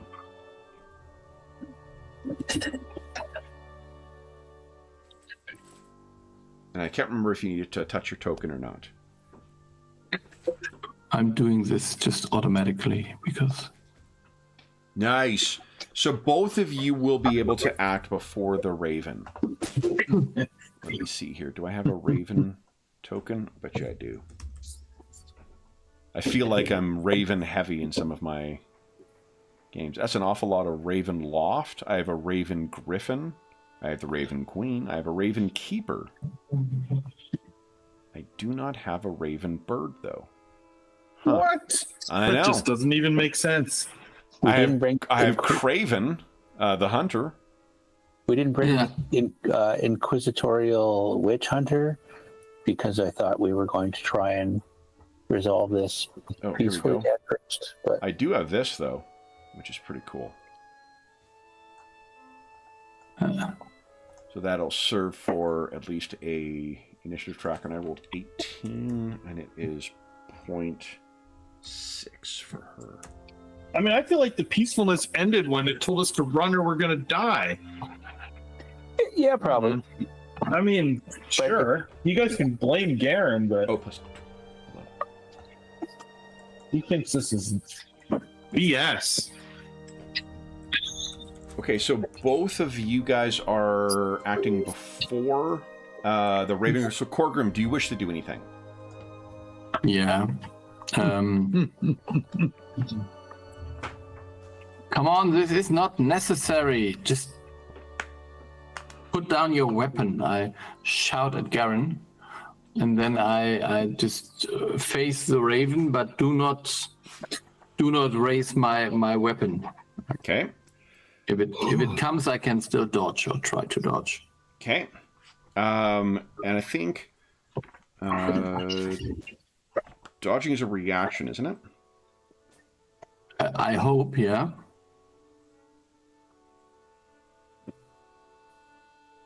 Oh yeah, right. You always get, and then it's a penalty for each iterative one past the first. All right, so Korgrim, you get your axe up, or no, you got your axe at hand, but you're not readying it as a weapon, right? Yeah. No, yeah. I'm not trying to attack the bird, but more like standing in front of whatever my colleagues are going to do, just to. Yeah. Elwene, what are you doing? She shouts out, "Lead us to Kordax. We wish not to fight you." She doesn't even draw a weapon, doesn't put her hand on her sword. Okay. And then on this, Garen, give us another perception check, please, at challenging. Oosh. I got 3 degrees of success here, so you may need to spend some fate points. Skills, perception.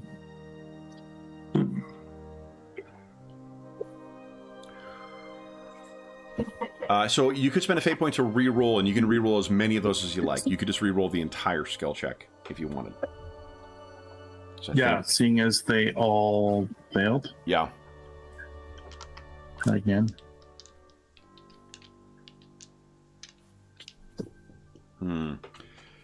So unfortunately, you are not going to be able to defend against this in spite of your allies kind of shouting at you, because you're just focused on 2 things. One is finding my lost dice, which I appreciate, which I found, and the other one is loading your crossbow. This thing launches itself up, Elwene and Corgrim, and then it sort of angles to the side around a tree and then swoops past Garen. I'm just going to try and do something here. That might be a success. Ah, Garen. Fuck! It just pulled a couple of strands of hair out of your head. Mm. Ow! Garen, you can go ahead and roll initiative now, because you're knowing what's going on. And I'll put you in the That's other on initiative order. combat? Combat, I believe, yeah.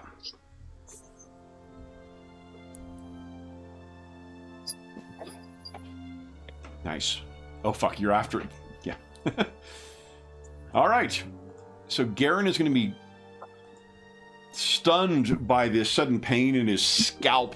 Corgrim, this thing has just done, like, kind of, it's seemingly clawed at Garen's head until you see these couple of long strands of hair in its claws as it's going away. Corgrim, do you wish to do anything? Damn it. So, I think I would ready myself to hit at that bird, although my knowledge tells me not to do that, but whatever. So if it comes in reach, then we have to have a fight now. You don't have the charge talent or edge or whatever it's called. It's not an advantage. It's a talent, I think. I have a lot of special abilities. I have charge, yes. Yeah, you know what? Fuck it. If you want to try charge, you could actually run up and try and get a hit on this thing.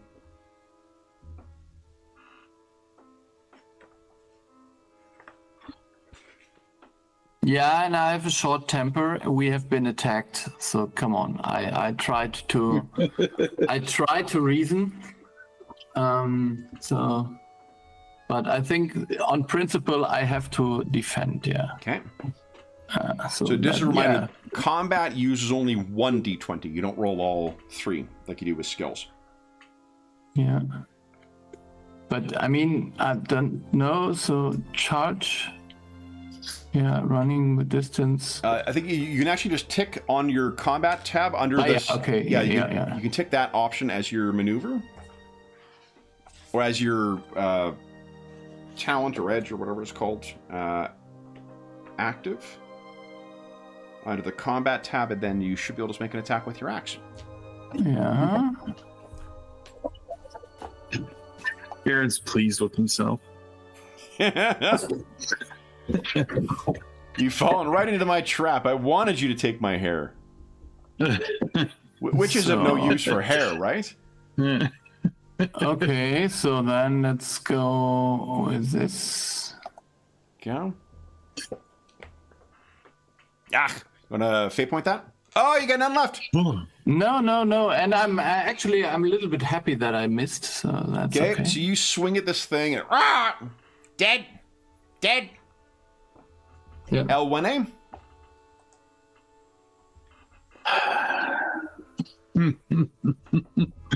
She will shout this time at the raven as it flies around, and she'll be like, "Lead us to your masters, or we will find Kordax and his coven and burn it to the ground." And it echoes back, "Kordax! Find! Kordax! Find!" as it's beginning to circle. And it disappears among the trees, and you can hear it calling as it flies northward. Garen's hair in its talons. Find. Find.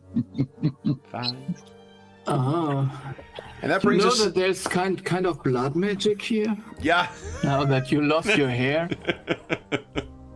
It's got this giant bloody hole in his scalp. You can't tell, right? If I part it this way? No, it's actually only a couple of hairs with Garen, too. Like, it's not like he yanked... It wouldn't be strong enough to pull that much out, but it definitely had a couple of your hairs in its claws.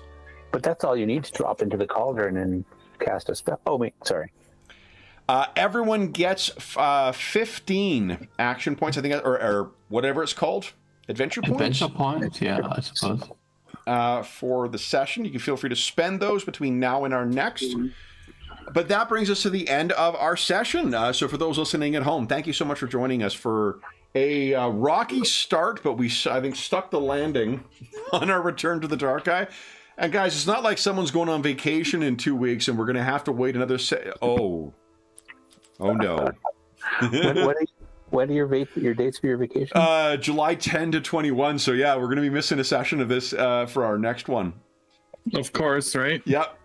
But I am going to bring Dark Eye with me, actually. I'm bringing this with me on vacation because it's one of the ones I'm going to be seeing how much of I can put my German and or Google Translate to use to try and get some more use out of the Fae book, because that one is really fucking cool. They're all really good, but that one and the Spirit Undead one are super fucking cool, and I can't wait to read more.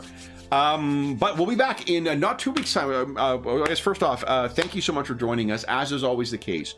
If you have any comments, questions, or concerns regarding the session, the campaign, or the game we're playing, please don't hesitate to leave a comment in the comment section down below, and I'll endeavor to reply in a timely fashion. There's also a link down below to the Dungeon Musings Discord server, where all of us are active, and we have channels there dedicated to this one. I don't think we have a Dark Eye channel yet, but we do have a sort of games where I do talk about the Dark Eye. We have shared the character sheets for these heroes, although 2 of them come from the core book and 1 of them comes from the quick start. I think I've got a link in the description down below to the quick start for this, the English language quick start. So if you are interested in checking this game out, you can find it there. It's not a simple game. There is some complexity to it, but I feel that it is one of those that rewards taking the time to learn the game. It really is, and the setting itself is just so fucking interesting. In addition, there's other channels dedicated to most of the campaigns, most of the games we run on the channel, as well as channels dedicated to things like Find a Group, GM discussion, virtual tabletop chat. There's a terrific community over there, helpful, friendly, and knowledgeable, and you are more than welcome to join us.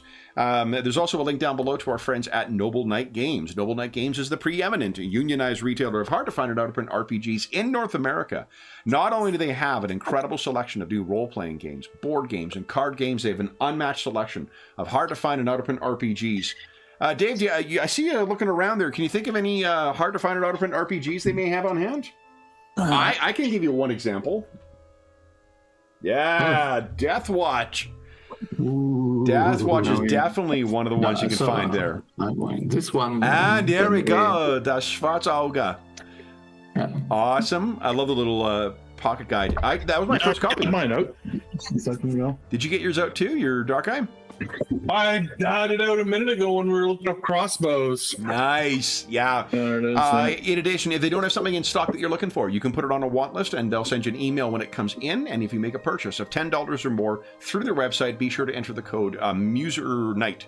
I think is the oh yeah, and Star Wars Saga. All the hard-to-find and out-of-print RPGs you could ask for, and more. There's a code, enter at checkout the Muser Night, all caps, all one word. It's in the description down below. It'll save you 10% on any purchase of $10 or more.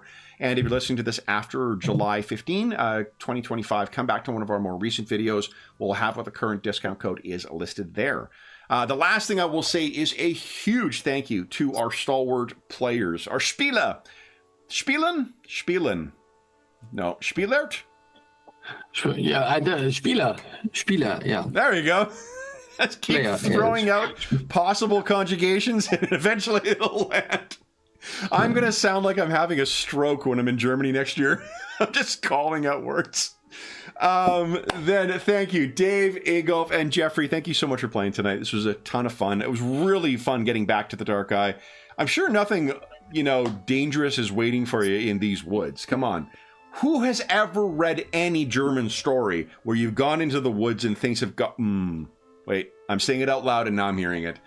Then we'll be back in about 4 weeks' time, actually, before we get back to the Dark Eye. But until then, we hope that we gave you a few hours to take your mind off the troubles of our world and think about the troubles that our stalwart heroes, our Helgen, have got into. And until we see you again, stay safe, stay healthy, and happy gaming.